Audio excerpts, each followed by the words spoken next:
कति 6 महिना भयो क्या पैसा लिन लाग्यो हैन 6-7 महिना भयो 6-7 महिना अगाडि तपाईहरुले हामीलाई फ्रीमा गर्नुभयो चारो त्यो कुखुरालाई चारो हाले जस्तो गर्नुभयो चारो हाल्नुभयो मोटाउन हाल्नुभयो हामीलाई त्यसपछि अहिले बोसो निकाल्दै हुनुहुन्छ नि हैन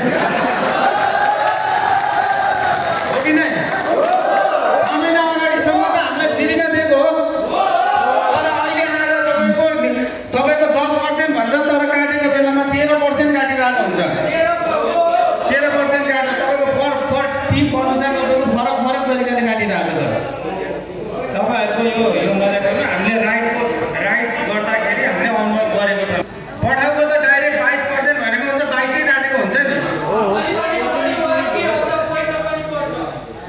पैसा त त्यो लिन जाने टाढा लिन गयो भने त त्यो बढ्ने जसको पनि फेयर दिइहाल्छ किलोमिटरको फेयर दिन्छ तर इन्टाइबरको कहाँबाट आउँछ र इन्टाइबरको त आउँदैन नि हामी जतिसुकै टाढा गए पनि आउँदैन अरु भन्दा पनि कस्टमरले पैसा घटाउने चाहिँ त्यो चाहिँ तपाईहरुले हटाउनु पर्यो तपाईले 17 रुपैयाँ किलोमिटर राख्नु या 10 रुपैयाँ राख्नु त्यही नै आओस् के हामीलाई फिक्स प्राइस हुन पर्यो अब 100 रुपैयाँ 5 किलोमिटरको 100 रुपैयाँ उठ्छ 100 रुपैयाँ उठ्दाखेरि तपाईहरुको 12 कि 13 रुपैयाँ काटेको हुन्छ त्यही माथि कस्टमरले 30 रुपैयाँ घटाइदिन्छ 70 रुपैयाँमा तपाईको 13 रुपैयाँ काटेपछि श्रमिक कार्यक्रमको विधिवत मूल्याङ्कन गरिदिनुको लागि हार्दिक अनुरोध गर्दछु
शहीदहरुप्रति 1 मिनेट मौन धारण गरेर राष्ट्रिय विभूतिहरुमाथि सम्मान प्रयोग गर्ने हाम्रो प्रचलन छ त्यही अनुसार कृपया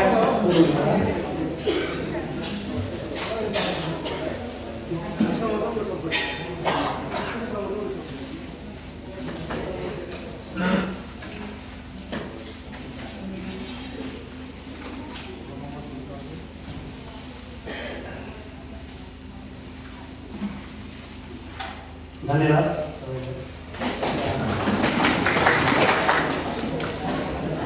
त्यसै गरी अब कार्यक्रमलाई अलिकति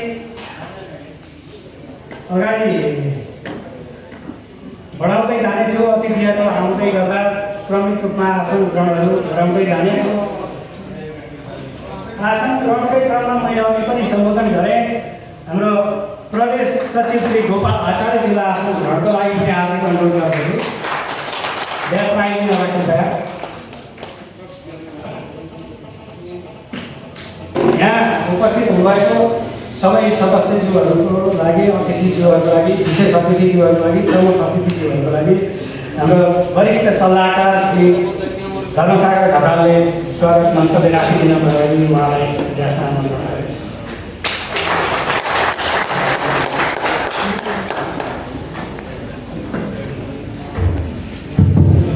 धन्यवाद हाम्रो सुनप्रसाद ढकालज्यूलाई। अब आज मलाई अत्यन्तै खुसी पनि लागेको छ। हामीले आज नेपाल राइटर तथा अनलाइन श्रमिक सङ्घको जुन आज यो हाम्रो चाहिँ 1 वर्ष अगाडि हाम्रो विधिगत रूपमा श्रम कार्यबाट दर्ता भएर आएको थियो तसर्थ समितिमा बसेर केही साथीहरूले काम गरिराख्नु भएको थियो र हामीले विधिवत रूपमा चाहिँ हामीले यो कार्यक्रम गर्न पाएका थिएनौँ र हामी केही साथीहरू बसेर हामी चाहिँ यसलाई कसरी यो राइटर्स सङ्घलाई कसरी मजबुत बनाउने र हामीलाई यसका लागि हामीले के धेरै कुराहरू सिक्न पर्ने जान्न पर्ने र धेरै कुरा भएकोले आज हामीले यस कार्यक्रमको लागि हाम्रो प्रमुख अतिथि हाम्रा राजदूत एकदम युवा नेता आइसक्नु भएको छ। हामी एकदम आभारी पनि छौँ, खुसी छौँ र यसै गरी यस कार्यक्रमका सभापति पुरुषोत्तम बराजुलीज्यू, हाम्रो प्रदेश माननीय मीना पराजुलीज्यू, हाम्रो माननीयज्यू र हाम्रो ट्रेड युनियन काङ्ग्रेसबाट पाल्नुभएको केन्द्रीय सदस्य ध्रुवचन्द्र गौतम दाई र ट्रेड युनियन बाह्रका अध्यक्ष विश्वमणि शर्मा दाई, अध्यक्षज्यूहरू र प्रतिनिधि साथीहरू र यस सडकमा निस्केर जुन राइडर्स गरिराख्नु भएको छ राइडर्स साथीहरूलाई म धेरै धेरै धन्यवाद साथै एकदम यो खुसियाली व्यक्त गर्न चाहन्छु र अब आजको यो जुन हाम्रो चाहिँ कार्यक्रम भनेको यो भेलाले चाहिँ अब तपाईँको चाहिँ हाम्रो यो 4 वर्षको लागि जुन कार्यकाल हुन्छ यहाँबाट चाहिँ हामी कार्य समिति छनौट गर्छौँ र छनौट गर्ने कुरामा जुन साथीहरूले जुन उत्साह जुन देखाउनु भएको छ अत्यन्तै खुसी लागेको छ। अझ यसलाई अझ मजबुत बनाउनका लागि साथीहरूले एकदमै मेहनत गर्नुहुन्छ भन्ने हामीलाई लागेको छ। हामी थोरै समयमा मात्रै हामीले यसलाई चाहिँ एक्सर्साइज गरेका थियौँ। एक्सर्साइज गर्दाखेरि जुन किसिमको एउटा तपाईँहरूमा एउटा जुन कौशल्यता थियो र यसलाई कसरी अगाडि बढाउने यो सङ्गठनलाई अझ बलियो कसरी बनाउने र हाम्रो मन्त्री माननीय मन्त्रीज्यूलाई चाहिँ हामीले बोलाएका छौँ। अब यसका नीतिका कुराहरू तपाईँहरूका सुख दुःखका चाहिँ कुराहरू सुन्नका लागि दाइ आफै आज चाहिँ आउनु केही कुराहरू प्रतिनिधि साथीहरूसँग बसेर हामी धेरै कुराहरू चाहिँ हामी छलफल गरेर के कमी कमजोरी छ अब चाहिँ के समस्या छ भनेर हामी यही फ्लोरबाट हामी पास गरेर पनि लिएर जान्छौँ र मलाई विशेष गरेर मैले केही कुरा राखेको मात्रै हो। विशेष गरेर यहाँ उपस्थित हुनुभएका प्रमुख अतिथि विशेष अतिथिज्यूहरू र यहाँ उपस्थित हुनुभएका राइटर साथीहरूलाई र सम्पूर्ण अग्रज व्यक्तित्वहरूलाई हार्दिक हार्दिक स्वागत गर्दै म मेरो 2 शब्द यही अन्त्य गर्छु। हस्, नमस्कार। धन्यवाद धनसागर भाइ। उहाँहरू वरिष्ठ सल्लाहकार विगत 1 वर्षदेखि नै हुनुहुन्थ्यो। उहाँकै सरसल्लाह सहयोगमा हाम्रो सङ्गठनले विभिन्न किसिमका गतिविधिहरू गर्दै यहाँहरू समक्ष आजसम्म पुग्ने बाटो खुलेको हो। यसको लागि उहाँलाई धेरै धेरै धन्यवाद। अब यसै गरी हामीले वक्ताहरू त धेरै थिएनन्, केहीलाई बोलाएका थियौँ। अब कुनै समयको कारणवश उहाँहरू आइपुगिरहनु भएको छैन। ट्रेड युनियन काङ्ग्रेस बाह्रबाट पाल्नुभएका हाम्रा अध्यक्षज्यू श्री विश्वमणि शर्माज्यूलाई आफ्ना केही भनाइहरू राखिदिनुका लागि हार्दिक आमन्त्रण गर्दछु।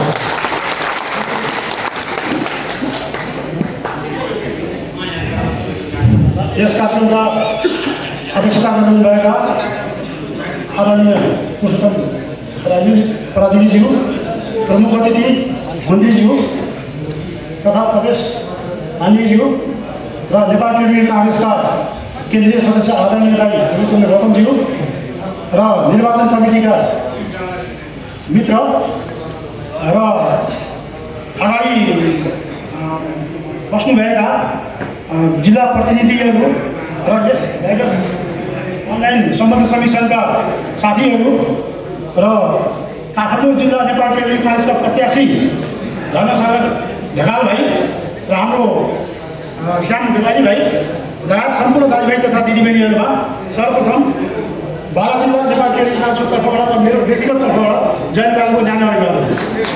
शब्द बोल्न दिनुभएकोमा म सर्वप्रथम यस महासङ्घका केन्द्रीय अध्यक्षज्यू लगायत सम्पूर्ण टिमलाई धन्यवाद दिन चाहन्छु। र साथै अब मैले यहाँ आएर बोलिने के भने अब तपाईँहरूको यो महाधिवेशन आज एउटा बलियो सङ्गठन बनाउनुहोस्, बलियो लिडरसिप चुन्नुहोस् र सशक्त रूपमा चाहिँ तपाईँहरूको आवाजलाई चाहिँ बुलन्द गर्न सकोस्। तपाईँहरूको चाहिँ अलिकति प्रभावशाली मान्छेलाई चाहिँ चुन्नुहोस्, सर्वसम्मत चुन्नु होला, तपाईँले निर्विरोध चुन्नु होला। त्यो हुन त अब डेमोक्रेटमा चुनाव हुनु स्वाभाविकै हो, त्यही पनि अब समयावधि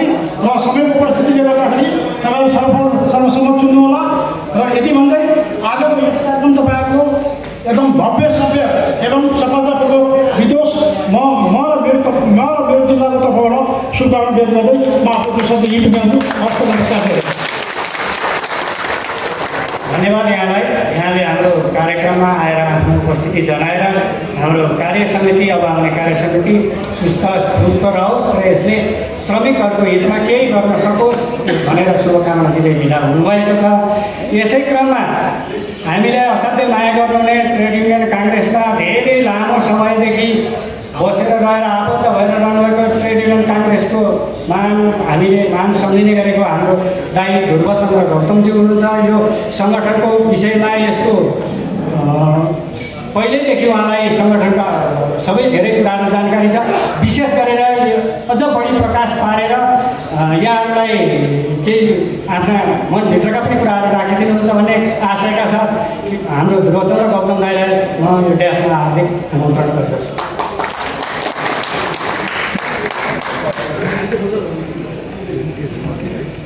धन्यवाद कार्यक्रम सञ्चालक कमलाजी। नेपाल राइडर्स तथा अनलाइन सम्बद्ध श्रमिक सङ्घको यो प्रथम केन्द्रीय अधिवेशनको समुद्घाटन समारोहमा प्रमुख अतिथिको रूपमा पाल्नुभएका माननीय बागमती प्रदेशका आन्तरिक मामला तथा कानुन मन्त्री युवा नेता आदरणीय सुरज चन्द्र लामिछानेज्यू, त्यसै गरी प्रदेशका माननीय सभासद मीना पराजुलीज्यू,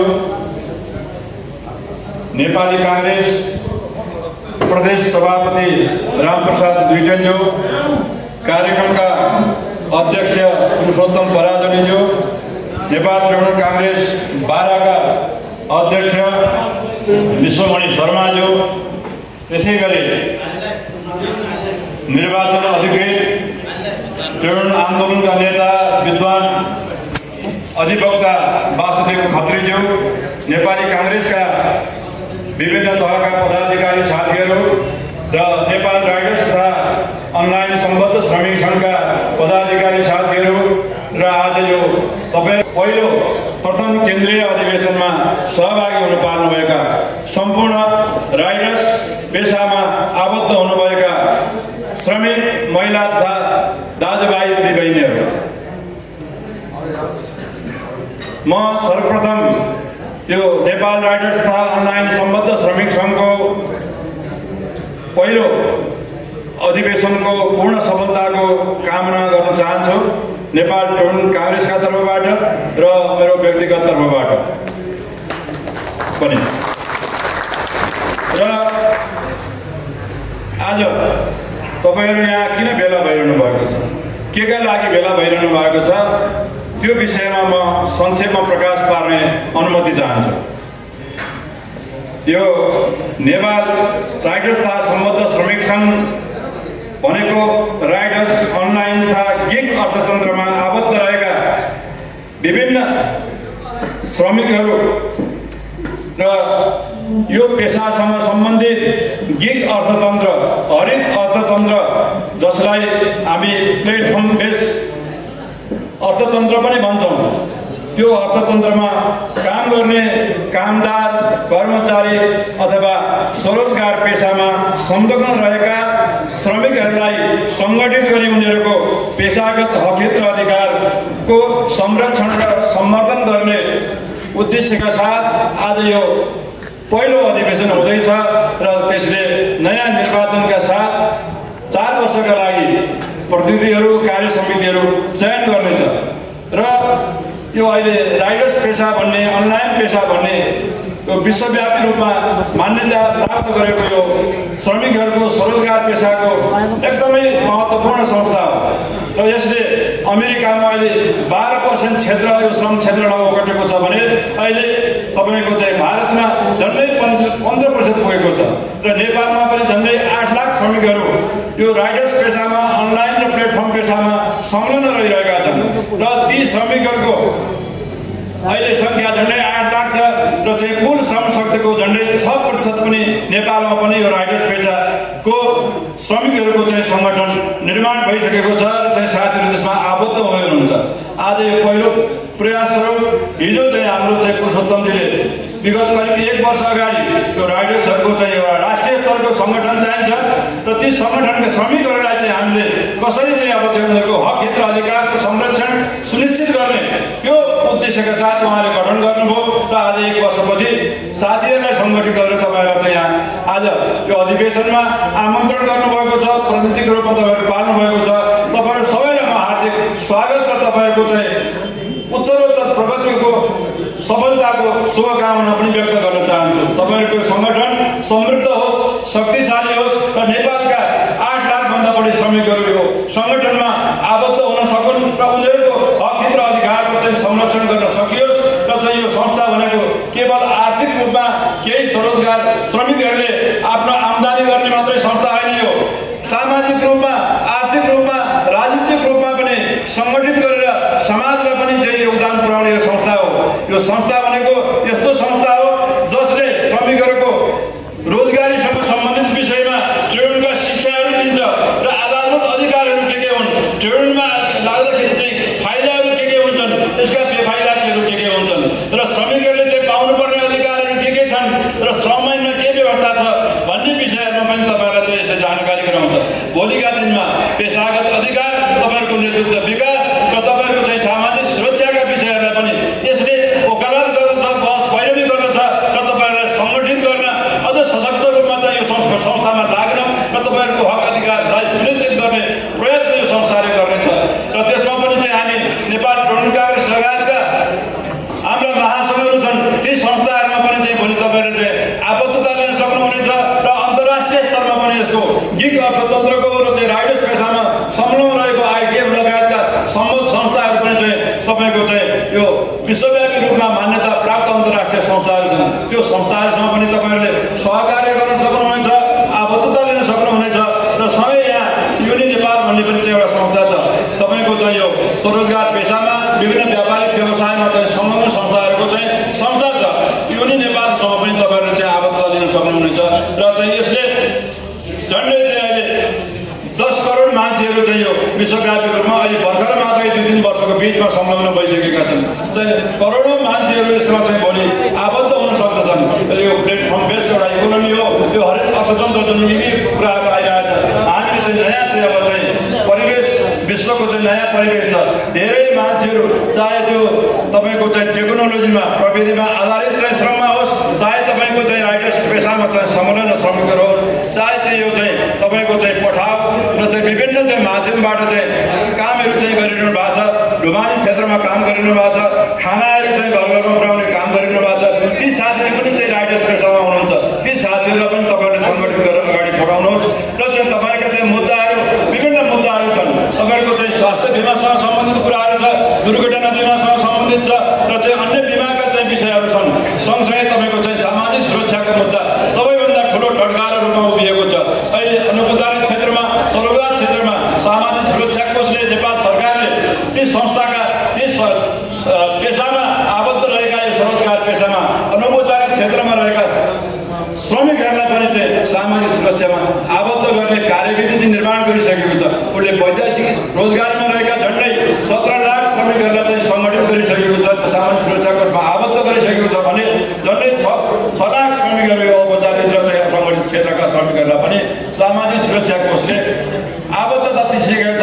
श्रमिकहरू चाहिँ पञ्जीकरण भइसकेका छन् र तपाईँहरूका मूल मुद्दा भनेको भोलि चाहिँ राइडर्स पेसामा संलग्न रहेका श्रमिकहरूले चाहिँ काम गर्दाखेरि तपाईँहरूको चाहिँ न कामको चाहिँ निश्चितता छ, न समय कैदी निश्चितता छ, न तपाईँहरूले चाहिँ बिदाका कुराहरू छन्, न तपाईँहरूसँग चाहिँ कुनै उपदानका कुराहरू छन्, न तपाईँहरूले चाहिँ भोलि चाहिँ रोजगारी छोड्दै जाँदाखेरि न पेन्सनको सुविधाका कुराहरू छन्।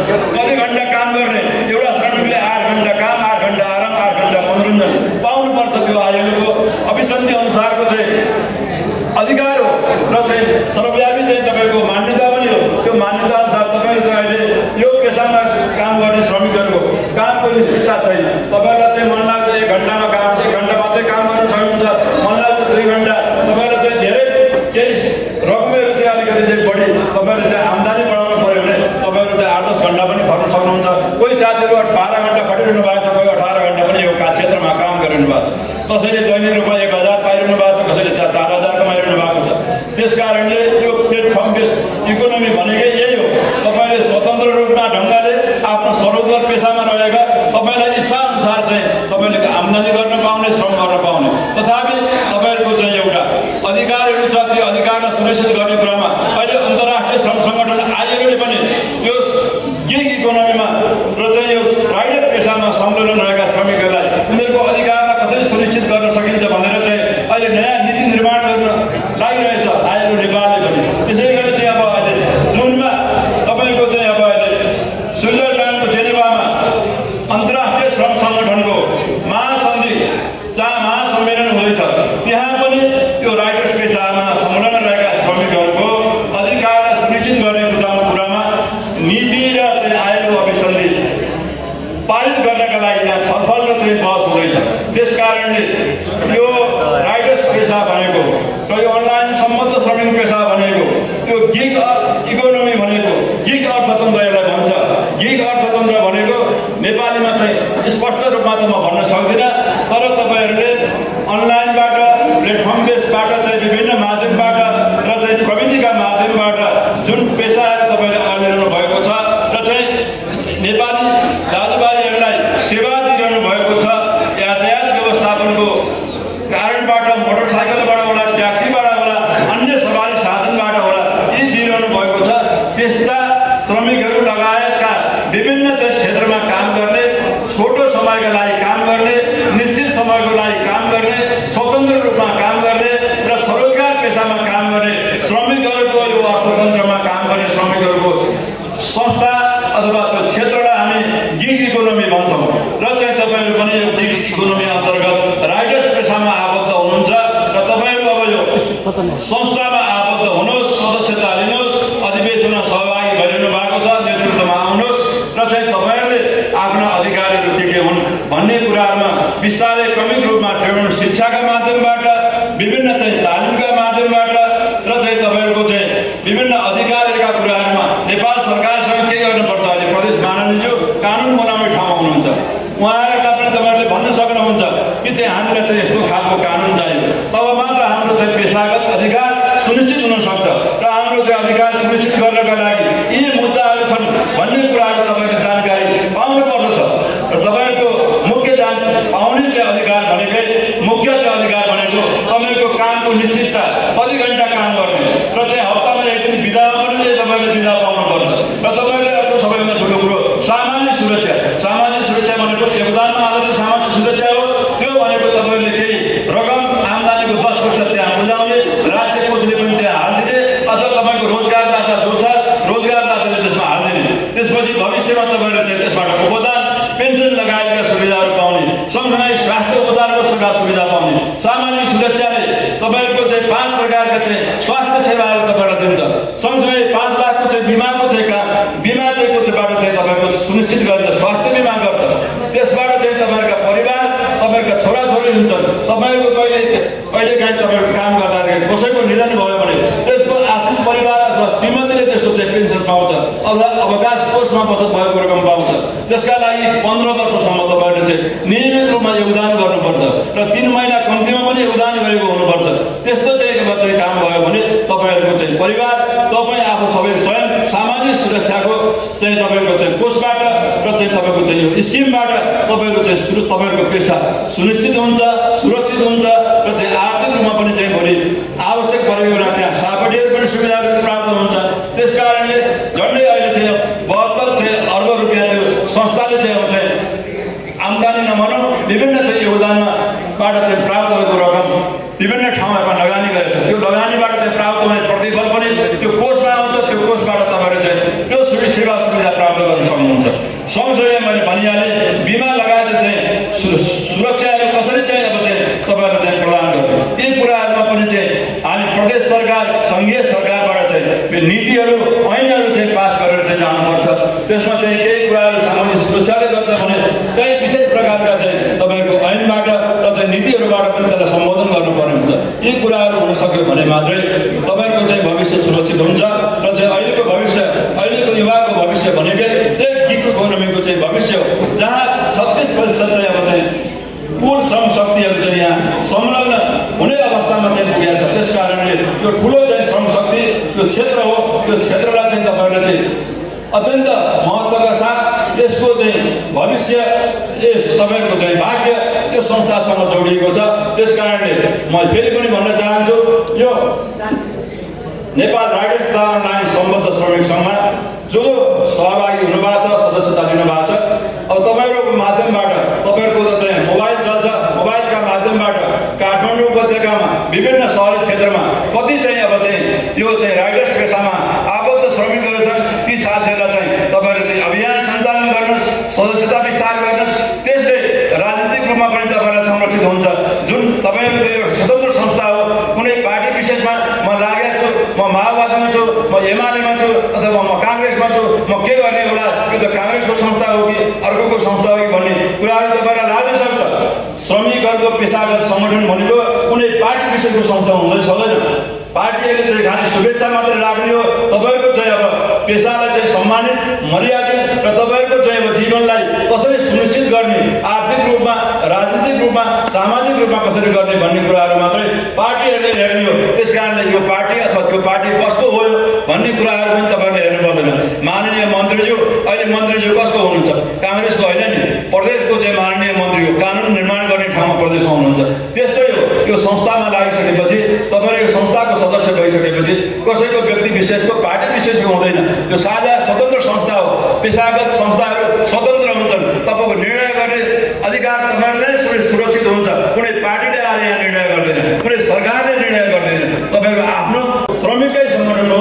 त्यस कारणले यो श्रमिकको चाहिँ सङ्गठनलाई, तपाईँको पेसालाई मर्यादित र चाहिँ सुरक्षित बनाउने काम यो राइडर्स सङ्घले गर्छ। त्यस कारणले तपाईँहरू भविष्यमा लाखौँ श्रमिकहरू यो संस्थामा जोडिनुहोस् र तपाईँहरूको भविष्य यसैमा सुनिश्चित छ। तपाईँहरूको अधिवेशनको फेरि पनि पूर्ण सफलताको कामना गर्दै म बिदा हुन्छु। धन्यवाद। धन्यवाद दाइ ध्रुवचन्द्र गौतमज्यूलाई। उहाँले लामो समय ट्रेड युनियनमा रहेर ट्रेड युनियनको एउटा योद्धा हो। उहाँले धेरै समय त्यहाँ बिताइसक्नु भएको छ। उहाँले साना तलदेखिका सबभन्दा साना साना कुराहरू झेल्दै आएर मजदुरको हक हितमा वर्षौँदेखि निरन्तर लडिरहनु भएको हाम्रो आदरणीय ध्रुवचन्द्र गौतम दाइले तपाईँ हामीलाई केही ऊर्जाहरू थपेर लानुभएको छ।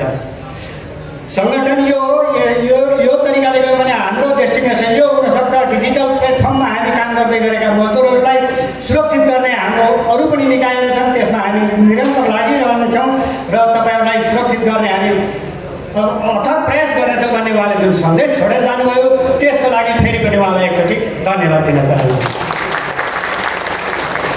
यसै क्रममा हामीले हाम्रो यो कार्यक्रममा महामन्त्री गगन थापाज्यूलाई पनि आमन्त्रण गरेका थियौँ। विशेष कारणवश उहाँ उपस्थित हुन सक्नु भएन। उपस्थित हुन नसक्नु भएको कारणले उहाँले हाम्रो संस्थालाई, नेपाल राइडर्स तथा अनलाइन श्रमिक सङ्घलाई एउटा शुभकामना सन्देश पठाउनु भएको छ। त्यो शुभकामना सन्देश म यहाँहरू सबैलाई पढेर सुनाउनेछु। Gagan Kumar Thapa, member of parliament, federal parliament of Nepal. शुभकामना सन्देश। कार्यक्रममा सभापतिज्यू, प्रमुख अतिथिज्यू, विशिष्ट अतिथिज्यू, अतिथि तथा नेपाल राइडर तथा अनलाइन श्रमिक सङ्घको प्रथम सम्मेलनमा सहभागी हुन पाल्नुभएका सम्पूर्ण सहभागी साथीहरूमा नमस्कार। सहित जय नेपालको न्यायानुगुणबाट नेपाल ट्रेड युनियन काङ्ग्रेससँग आबद्ध र श्रम तथा व्यवस्थापन सुरक्षा विभाग काठमाडौँमा दर्ता नम्बर 5590081081 रहेको श्रमको सम्मान गरौँ, अनलाइन श्रमिकहरूको जीवन स्तर सुधारौँ भन्ने मूल ध्येयले स्थापित नेपाल राइडर्स तथा अनलाइन श्रमिक सङ्घको प्रथम सम्मेलनमा म सहभागी हुन तीव्र इच्छा हुँदै पनि परिस्थितिले सहभागी हुन सकिनँ। नेपाल राइडर्स तथा अनलाइन श्रमिक सङ्घको प्रथम सम्मेलनबाट निर्वाचित नेतृत्वले यस सङ्घमा आबद्ध सम्पूर्ण सदस्यहरूको हक हितको सम्बन्धमा आगामी दिनहरूमा अझ महत्त्वपूर्ण भूमिका निर्वाह गर्नेछ भन्नेमा म आशावादी छु। अन्त्यमा नेपाल राइडर्स तथा अनलाइन श्रमिक सङ्घको विकास तथा उन्नयनका लागि म सदैव साथमा रहिरहने प्रतिबद्धता प्रकट गर्दै प्रथम पूर्ण सफलताको शुभकामना व्यक्त गर्दछु। जय नेपाल। भौतिक रूपमा यहाँ अहिले हामीसँग नभए पनि यो सन्देश भनेको हामीले उहाँले हामीसँगै गएको सन्देश पठाउनु भएकोमा म उहाँलाई अन्तर्मनदेखि धन्यवाद ज्ञापन गर्छु। छु। त्यसै गरी हामी श्रमिक क्षेत्रमा काम गर्ने मान्छे विगत लामो समयदेखि राइडिङ पेसामा जबदेखि कोभिडले हामीलाई सतायो त्यति बेला भन्दा केही अगाडि सुरु भएको तर त्यति बेला फस्टाएको यो पठाउ या गिग इकोनोमिकमा आधारित प्लेटफर्म चाहे जेसुकै होस् र जोसुकै होस् यसले हाम्रो आर्थिक अवस्थालाई काहीँ न काहीँबाट चल्ने घुम्ने र हिँड्ने मौका दिएको छ। तपाईँ हामी हाम्रो साधन परिचालन गरेर केही आफ्नो आवश्यकताका आर्थिक कुराहरू जुटाइरहेका छौँ। यहाँ मलाई जानकारीमा भएसम्म एकजना इनड्राइभबाट कोही आउनुभएको छ, उहाँको नाम परिवर्तन भट्टराई रहेको कृपया हुनुहुन्छ भने उठेर यहाँ व्यस्त आइदिनु होला, किनभने यहाँ उहाँको अनिवार्य उपस्थिति जरुरी पनि छ। उहाँले केही कुराहरू यो मासलाई बुझाइदिनु पनि पर्नेछ। कृपया कोही हुनुहुन्छ?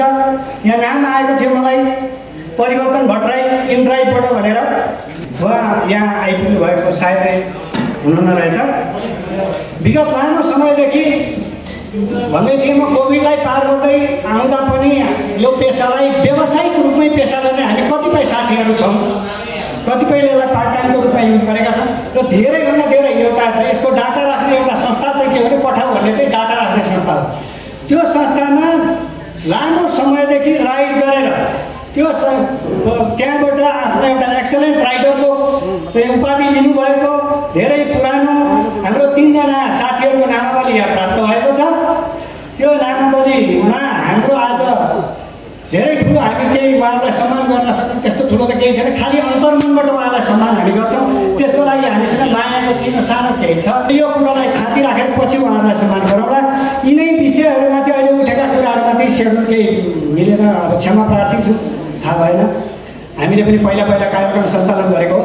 यसै गरी कार्यक्रममा प्रकाश पारिदिनु हुनको लागि तपाईँ हामीलाई सम्झेर यो संस्थाको माया लागेर अथवा माया गर्नुपर्छ र संस्थालाई उठाउनुपर्छ भनेर हाम्रो प्रदेश माननीय पनि यहाँ आइदिनु भएको भएर प्रदेश माननीय श्री मीना पराजुलीज्यूलाई आफ्ना केही भनाइहरू राखिदिनको लागि हार्दिक अनुरोध गर्दछु।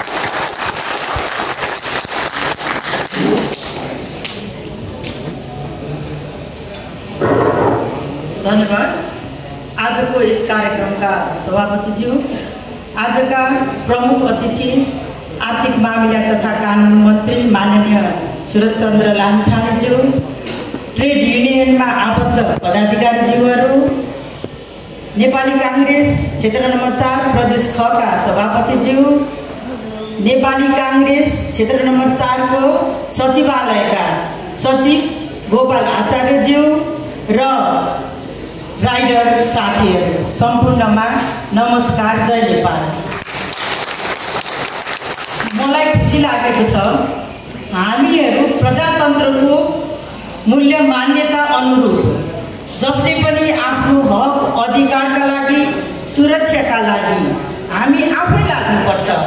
यहाँहरू आफै लाग्नुभएको छ।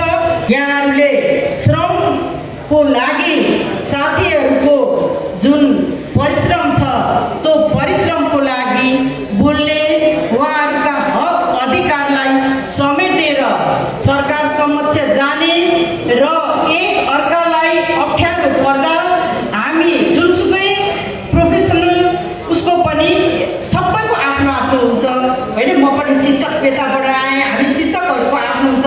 त्यस्तै तपाईँहरू पनि श्रमजीवी तपाईँहरू राइडर साथीहरू पनि एक ठाउँमा आबद्ध भएर आज यसरी आफ्ना लागि हामीले पहिला आफ्नै लागि सोच्नुपर्ने हो। आफ्नो लागि यसरी एक बद्धता आबद्धता हुनुभएको छ। यसको म यहाँलाई शुभकामना दिन चाहन्छु। यहाँहरूको आज अधिवेशन पनि छ।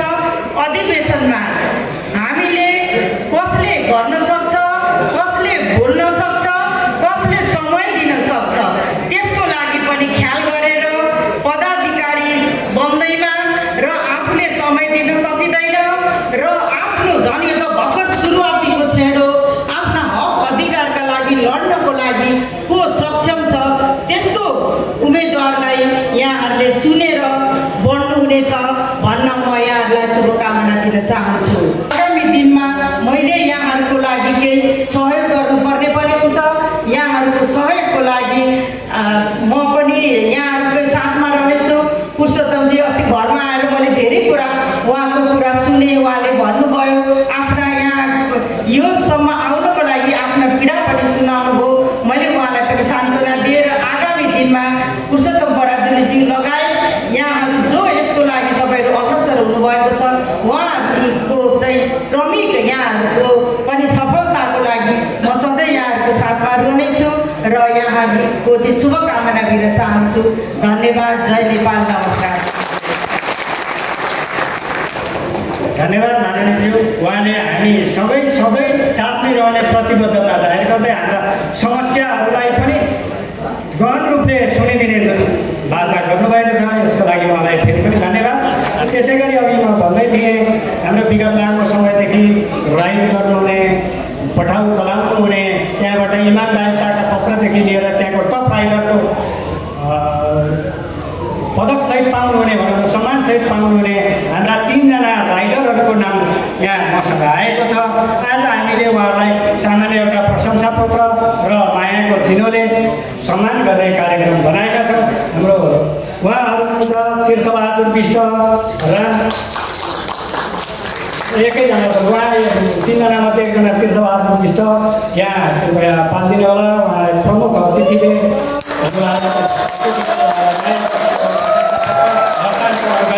ऊर्जा प्रदान गर्नुहुने।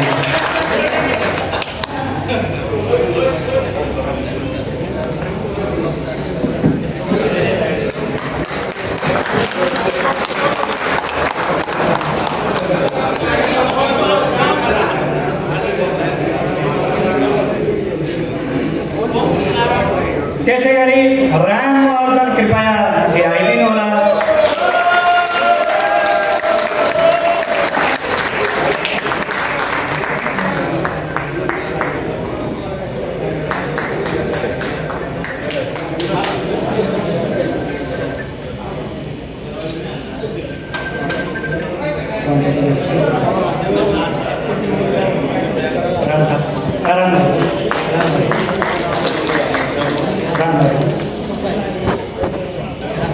कृपया रामवर्धनज्यू माथि आइदिनु होला।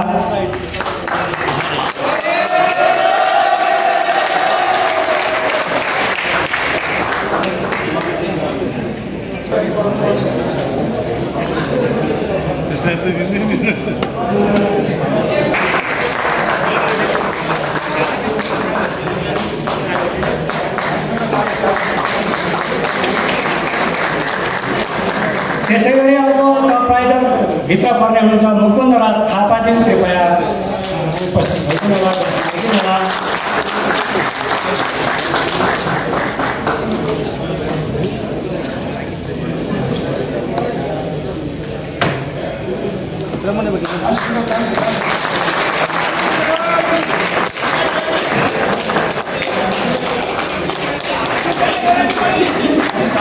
धन्यवाद। अब हामी कार्यक्रमलाई सकेसम्म छोट्याउने प्रयासमा छौँ।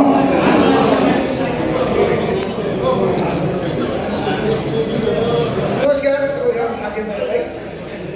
म पठाउ राइडर मात्रै पठाएको म यो समस्या बोल्न चाहेको छु। म पठाउ अनलाइन मात्रै काम गर्दछु।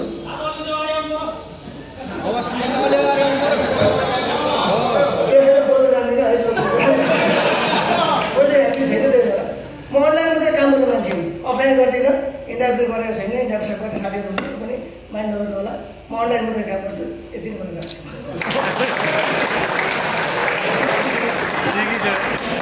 धन्यवाद। खासै हामीले चाहिँ अपेक्षा गरेको थियो उहाँले समय काम गर्दा केही भइपरिरहेका समस्याहरू पनि बोलिदिनुहुन्छ कि भनेर केही हदसम्म हामीलाई थाहा छँदै छ, जग्गाएरै छ त्यो कुराहरू। जे भए पनि आफ्नो छोटो मन्तव्य राखिदिनु हो, यहाँलाई धन्यवाद। अब हामी कार्यक्रम लगभग छोट्याउँदै गइ नै सकेका छौँ। किनभने हामी सबै अनलाइन काम गरेर खाने मान्छेहरू हौँ। हाम्रो यो उद्घाटन सत्र चलेको हो। हाम्रो यो उद्घाटन सत्रलाई अब व्यवस्थित मर्यादित होस् र त्यसै एउटा निश्चित रूप लियोस् र अनलाइनमा काम गर्ने श्रमिकहरूको लागि सबैभन्दा चाहिँ केही ऊर्जाहरू दिएर केही कुराहरू हाम्रा हकहितका लागि राखिदिनु हुनलाई आज यस कार्यक्रममा उपस्थित हुनुभएको प्रमुख अतिथिज्यू आज हामीले बोल्ने काम अब अन्त्य गऱ्यौँ। प्रदेशको आन्तरिक मार्मी र मन्त्री श्री सुरज चन्द्र लामिछानेज्यूलाई सबै मजदुरहरूको एउटै व्यथा समेटेर धेरै कुराहरू बुझिदिएर केही आफ्ना गकिला भनाइहरू राखेर यहाँहरूको कुराहरू वर्णन गरेर बुझाइदिनुको लागि हार्दिक आमन्त्रण गरेँ मैले।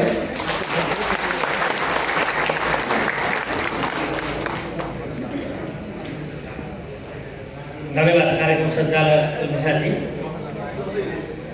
राइडर समुद्र श्रमिक सङ्घको प्रथम केन्द्रीय महाधिवेशनको यो कार्यक्रमको सभापति गराउनुभएका राइडर तथा अनलाइन समुद्र श्रमिक सङ्घको यो तथा समितिका अध्यक्ष पुरुषोत्तम पराजुलीज्यू, मञ्चमा आसीन नेपाल ट्रेड युनियन कङ्ग्रेसका वरिष्ठ नेता आदरणीय दाइ ध्रुवचन्द्र गौतमज्यू, बारा जिल्लाका ट्रेड युनियनका अध्यक्ष बिएन शर्माज्यू, त्यसै गरी आजको बागमती प्रदेश सभाका माननीय सांसद आदरणीय बिना पराजुलीज्यू, त्यसै गरी आजको यो प्रथम अधिवेशनमा निर्वाचनको अध्यक्षता गराउनुभएका निर्वाचन प्रमुखज्यू, म धेरै लामो कुरा गर्नुभन्दा पनि यहाँ अहिले भाष्य कस्तो निर्माण भएको छ भने मन्त्री बोलाइसकेपछि सबै कुराको ज्ञान हुन्छ, सबै कुरा उसलाई थाहा हुन्छ भन्ने भाष्य निर्माण छ। अघि भर्खरै पुरस्कृत हुने साथीहरूलाई पनि म बधाई पनि दिन चाहन्छु, सम्मान व्यक्त गर्न चाहन्छु। उहाँले आफ्नो कुरा गर्दै गर्दा राइडर साथी हाम्रो थापाजीले कृष्णजीले भन्नुभयो म खालि केवल राइड गर्न जान्छु, अरू म भाषण गर्न जान्न भन्नुहुन्छ। हामी नेपाली हरेक कुरामा विज्ञ भएर पनि अलिक बिग्रिएको छ। जुन पेसा अप्नाउँछौँ त्यो पेसाभन्दा बढ्दा अर्को पेसामा हामी बढी आबद्ध भएर पनि अलिकति यो समस्या देशमा समस्या आएको छ। नीति निर्माण हाम्रो राम्रो छ तर कार्यान्वयन पाटो एकदमै फितलो छ।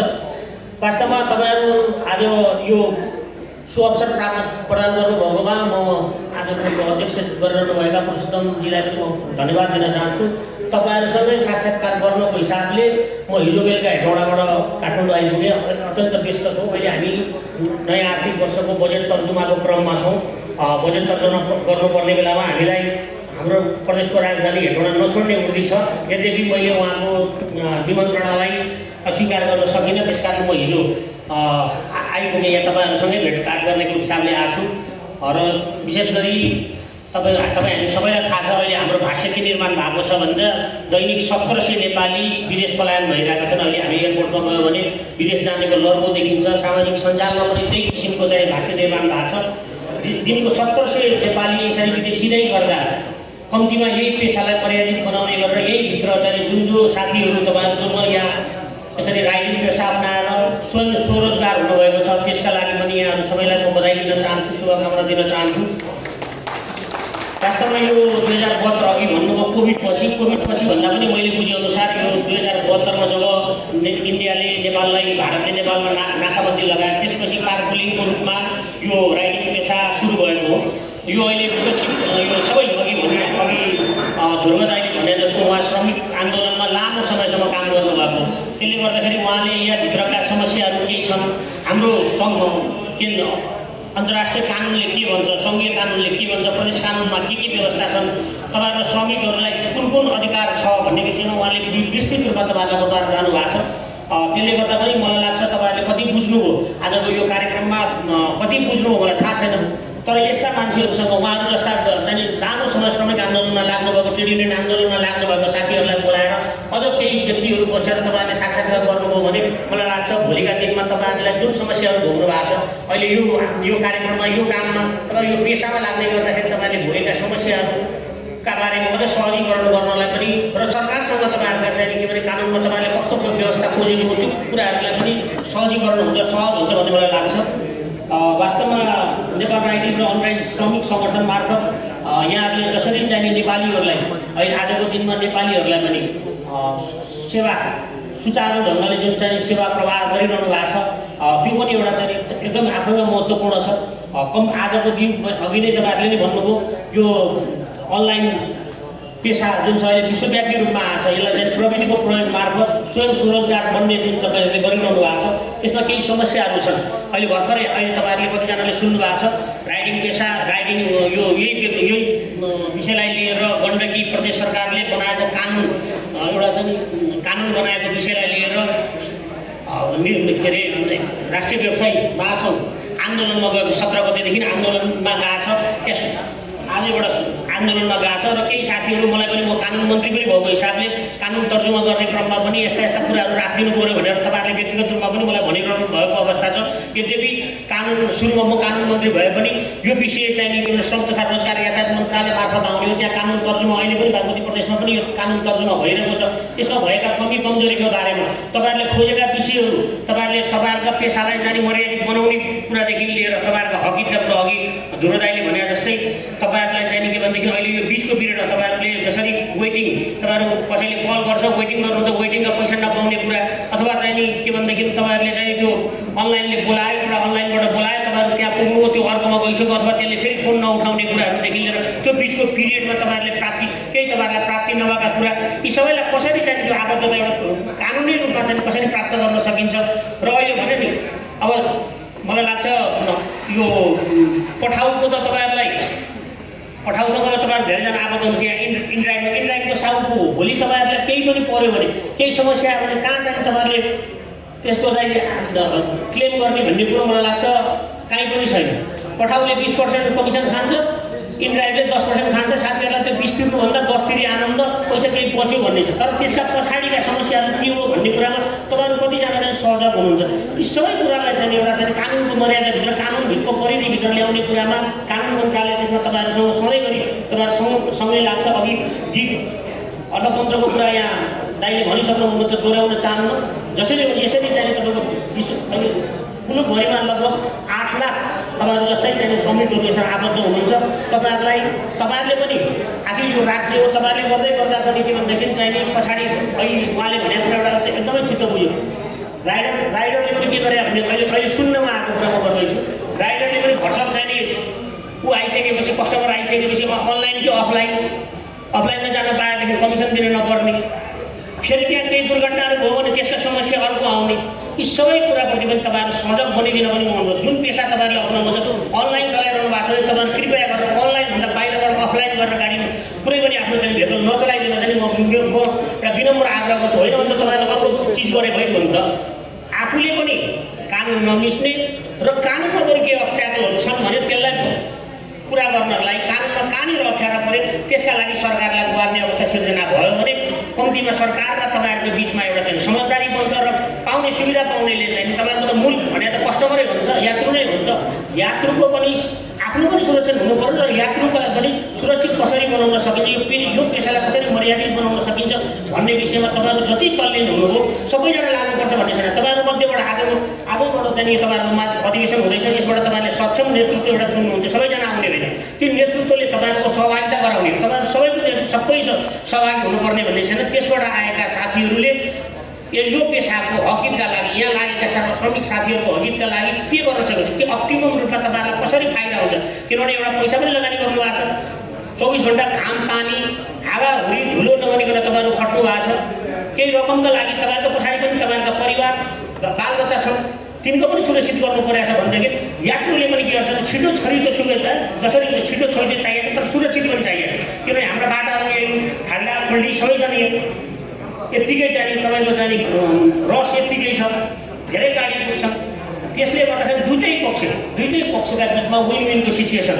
तपाईँहरूलाई पनि यो पेसामा लागेर गर्व हुने अवस्था र इन्ड्राइभ चढ्दै गर्दा पठाउ चढ्दै गर्दा यात्रीले पनि हामी सुरक्षित साथ चाहिँ गन्तव्यमा पुग्छौँ भन्ने किसिमको चाहिँ एउटा दुईटाको बिचमा यो किसिमको भयो भनेदेखि वास्तवमा तपाईँहरूले खोजेको पेसा तपाईँहरूको खोजेको कुरा पनि पुरा हुन्छ र यात्रुले खोजेको कुरा पनि पुरा हुन्छ। त्यसमा बागमती प्रदेश सरकार कानुन मन्त्रालय आन्तरिक मामला तथा कानुन मन्त्रालय सधैँ तपाईँहरूका कुरामा हातेमालो गर्न, तपाईँहरूका परेका समस्या सुन्न र त्यसलाई व्यवस्थित गर्न, कानुन निर्माणको क्रममा पनि व्यवस्थित गरेर दुईटै पक्षको चाहिँ विन विन सिचुएसन हुने कुरामा सधैँ बागमती प्रदेश सरकार लाग्नेछ भन्दै यहाँले आज यो निमन्त्रणा दिनुभयो। त्यसका लागि पनि आभार व्यक्त गर्दै पुनः यहाँहरूसँग जोडिने, तपाईँहरूको आन्दोलनसँग जोडिने, तपाईँहरूका साथीहरूसँग बोल्ने भेटिने, यहाँ नभए पनि हेटौडामा पनि बस्दै त्यस्ता केही कुराहरू छन् भने कानुन निर्माणमा केही समस्या छन् भने तपाईँहरूलाई लिखित रूपमा पनि हामीलाई कानुन मन्त्री पनि भएको हिसाबले तपाईँहरूलाई त्यो लिखित रूपमा पनि सुझाव सल्लाहहरू दिनुहोस्। हामी ध्रुवदाईहरू जस्ता एउटा चाहिँ यही क्षेत्रमा लामो समयसम्म ट्रेड युनियन आन्दोलनमा रहेका साथीहरू बसेर कसरी चाहिँ त्यसलाई चाहिँ अझ मर्यादित बनाउन सकिन्छ, कानुनमा तपाईँहरूलाई के किसिमको जटिलता छ त्यसलाई फुकाउन सकिन्छ, यी काममा काम गर्ने प्रतिबद्धता साथ यहाँहरूको बिचबाट यहाँहरूको अझ यो दोस्रो सत्र सफल होस् र यो कार्यक्रमको पूर्ण सफलताको शुभकामना दिँदै बिदा हुन चाहन्छु। धन्यवाद, नमस्कार। धन्यवाद आदरणीय हाम्रा प्रदेश मन्त्री सुब्रत चन्द्र लामिछानेज्यू।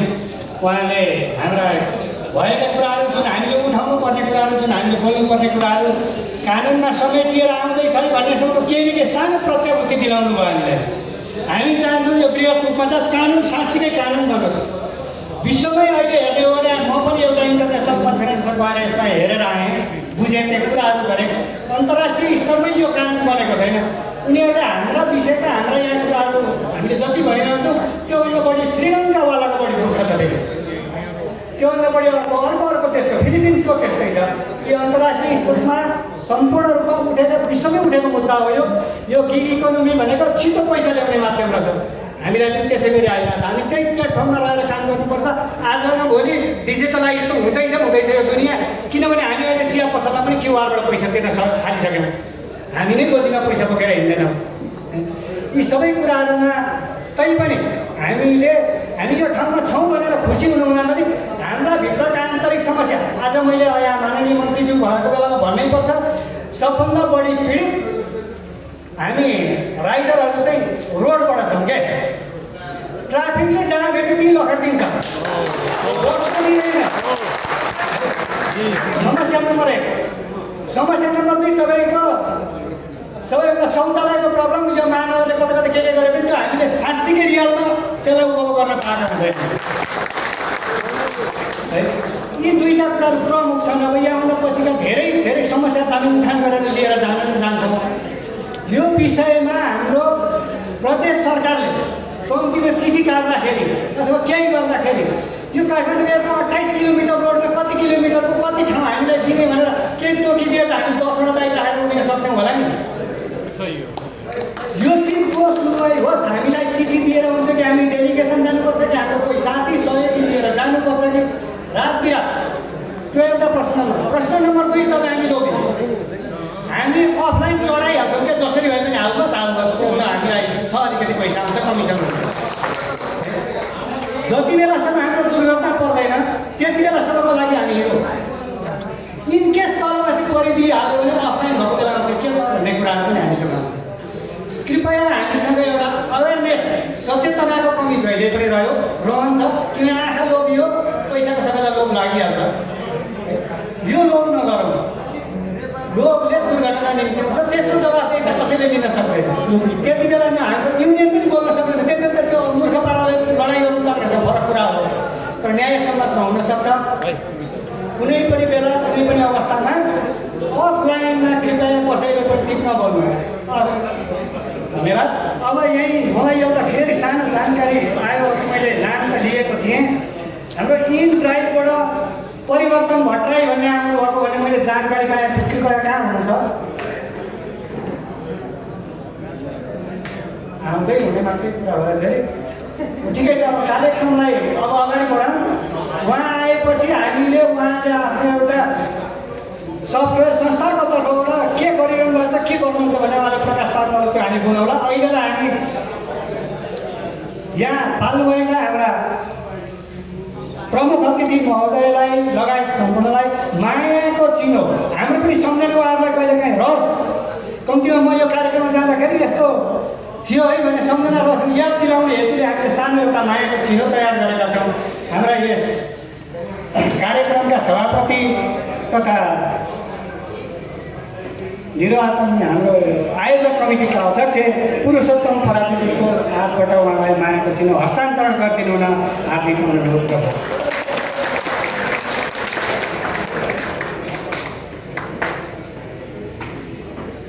त्यसै गरी हामीले यहाँ आमन्त्रण गरेका अतिथिज्यूहरूलाई पनि केही सानो मायाको चिनो हामीले दिने प्रयत्न गरेका छौँ। त्यो हस्तान्तरण गरिदिनु हुनको लागि हार्दिक अनुरोध गर्दछु।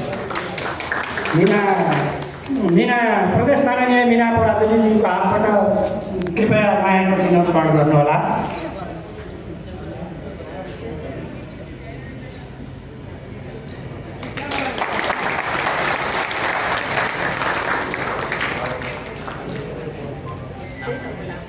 बाराका अध्यक्ष हाम्रो विश्वमणि शर्माज्यू कृपया उहाँको हातबाट पनि मायाको जीवन ग्रहण गरिदिनु होला।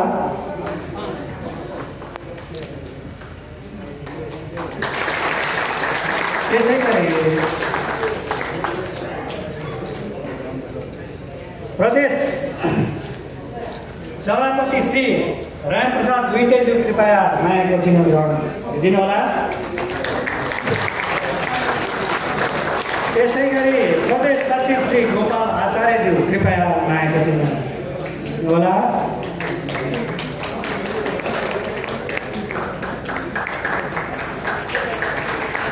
त्यसै गरी आज हाम्रो यो हुन गएको निर्वाचनलाई व्यवस्थित मर्यादित र गर्नको लागि निर्वाचन अधिकृतको रूपमा पाल्नुभएका अधिवक्ता श्री वासुदेव खत्रीज्यूले पनि यहाँ मायाको चिन्ह ग्रहण गरिदिनु होला।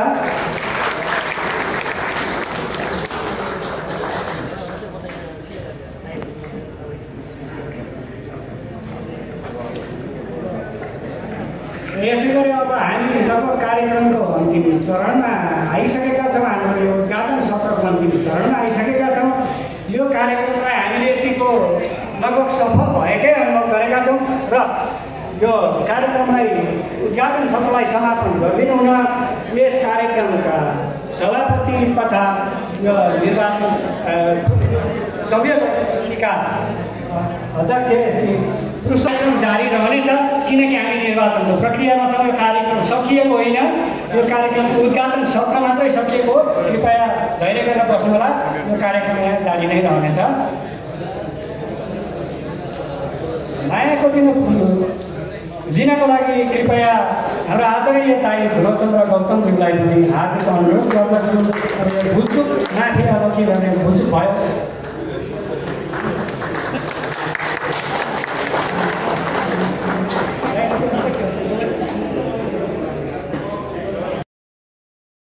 तपाईँलाई चाहिँ 5-10 मिनट केही कुराहरू राख्न चाहन्छु तपाईँकोमा। अघि पनि धेरै कुराहरू राखिसकेँ र मैले अहिले किन केही कुरा राख्न खोजेँ भने यो नेपाल राइडर्स तथा सम्बद्ध श्रमिक सङ्घ भनेको फेरि पनि के भन्न चाहन्छु भने तपाईँहरू राइडर्स पेसामा र अनलाइनसँग सम्बन्धित पेसा जो प्लेटफर्म बेस्ड इकोनोमी भन्छ अथवा जसलाई डिजिटल इकोनोमी भन्छ र अहिले ई ड्राइभहरू आएको छ। ई ड्राइभको चाहिँ अब चाहिँ जुन चाहिँ यो ग्रिन इकोनोमी भन्छ, हरित चाहिँ तपाईँको अर्थतन्त्र भन्छ, त्यस्तो क्षेत्रमा काम गर्ने र चाहिँ सूचना प्रविधिमा काम गर्ने र अहिले एआईको चाहिँ भने आज आर्टिफिसियल इन्टेलिजेन्स भन्छ, जो चाहिँ रोबोट लगायतकोले आफै चाहिँ अब चाहिँ काम गर्छ, त्यहाँ मान्छेको उपस्थिति छैन। त्यो लगायतको र चाहिँ घरमा बसेर कम्प्युटरबाट अनलाइनको काम गर्ने, अनलाइन व्यवसाय गर्ने, चाहे त्यो महिला होस् चाहे पुरुष होस्, र त्यो सबै लगायतका सूचना प्रविधिमा आधारित अनलाइनमा आधारित जसले चाहिँ यो काम गर्छ, छोटो समय काम गर्छ, कसैले 2 घन्टा काम गर्छ, कसैले 4 घन्टा काम गर्छ, कसैले 8 घन्टा गर्छ, कसैले 12 घन्टा गर्छ, कसैले चाहिँ बढी कमाउनुको लागि बढी आय आर्जन गर्नुको लागि अलि मेहनत गरेर 18 घन्टा पनि काम गर्छ, 5-6 घन्टा मात्र सुतेर। कोही राति उठेर चाहिँ तपाईँको मोटरसाइकल लिएर हिँड्छ, कोही राति उठेर ट्याक्सी लिएर हिँड्छ।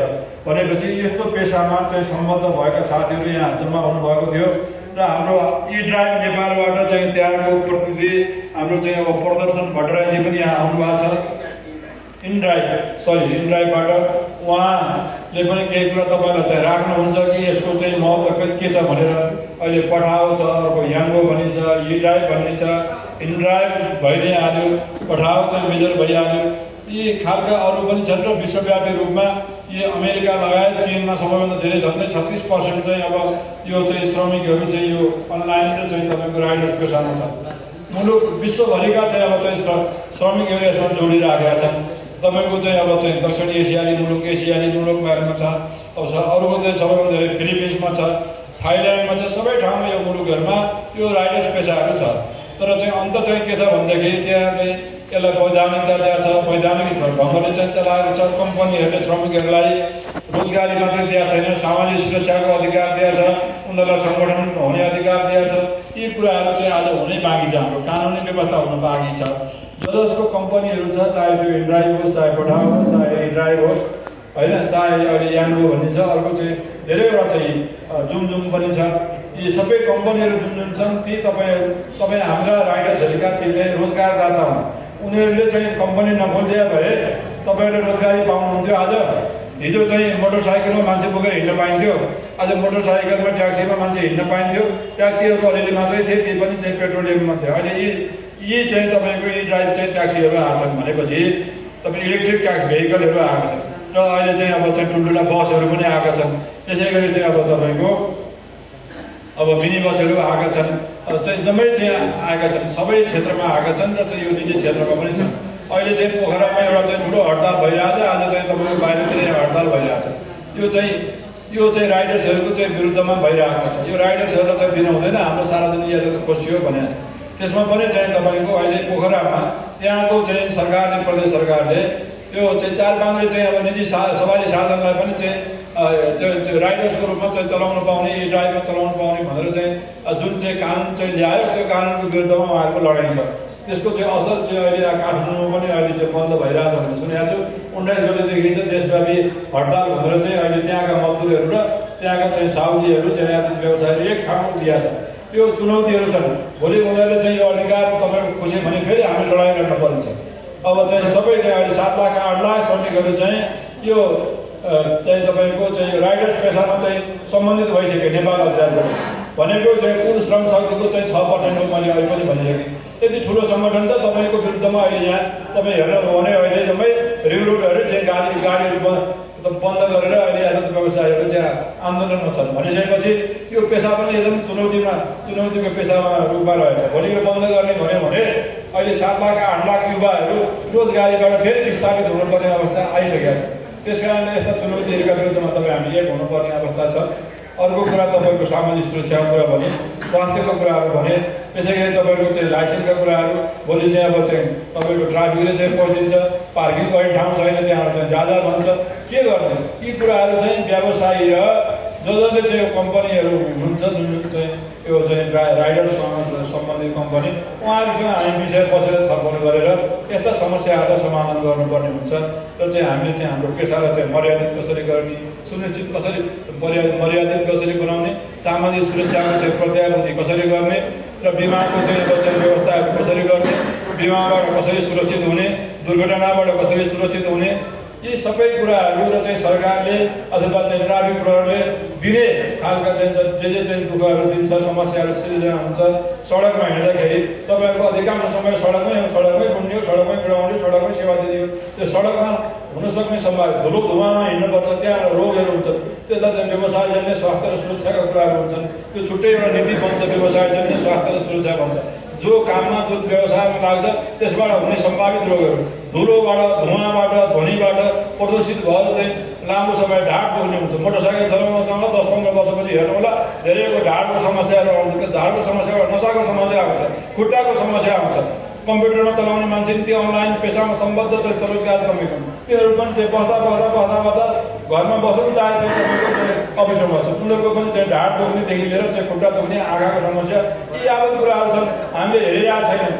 यस्ता समस्याहरू जुझ्नको लागि यो राइडर्स कमिसन गठन भएको। त्यस कारण तपाईँ हामी सबै यसमा आबद्ध हौँ, सबैजना सदस्य नबनाएर सदस्य बन्नुहोस्। त्यसपछि मात्रै चाहिँ हामीले अधिकारहरू के पाउने। हाम्रा चाहिँ रोजगारदाता कम्पनीहरू जुन पठाओ ड्राइभ लगायतका कम्पनीहरूसँग कसरी चाहिँ सौहार्दपूर्ण वातावरण सृजना गर्ने, हामीलाई पनि फाइदा, उहाँहरूलाई पनि चाहिँ कसरी चाहिँ प्राप्त हुने कमिसन, त्यहाँबाट हुने आम्दानीलाई चाहिँ कसरी व्यवस्थित गर्ने, यी यावत कुराहरू चाहिँ हामीले गरेर जानुपर्ने अवस्था छ।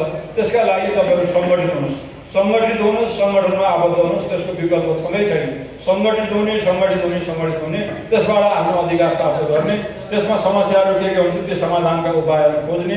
त्यो सङ्गठनले खोज्छ, सङ्गठनले उपलब्ध गर्छ। तपाईँको कानुनी समस्या पऱ्यो, तपाईँको दुर्घटना समस्या पऱ्यो, क्षतिपूर्तिका कुराहरू आयो भने त्यो संस्थाले लड्छ। तपाईँको रोजगारदातासँग लड्ने भन्दा पनि धेरै राज्यसँग जोडिने कुराहरू छ। उहाँहरूले त कमिसन दिएर तपाईँहरूले चाहिँ एउटा जोड दियो, त्यसबाट तपाईँहरूको आफ्नो पेसा व्यवसाय गरिरहनु भएको छ, उहाँहरूले कमिसन दिइरहनु भएको छ। त्यो कमिसनबाट उहाँहरूले चाहिँ प्राप्त हुने कमिसनबाट रोजगारदाताहरूले चाहिँ के दिन सक्नुहुन्छ कम्पनीहरूले। सरकारले यसलाई चाहिँ व्यवस्थित कसरी गर्न सक्छ, राज्यले कसरी प्रत्याभूति गर्न सक्छ। सामाजिक सुरक्षामा आबद्ध भयो भने त्यो व्यवसायले केही यसो रकम उहाँको कमिसनबाट हालिदिन्छ, अरू तपाईँहरूले पनि आफ्नो योगदान गर्ने। त्यसबाट चाहिँ धेरै कुराहरू चाहिँ प्राप्त हुन्छ।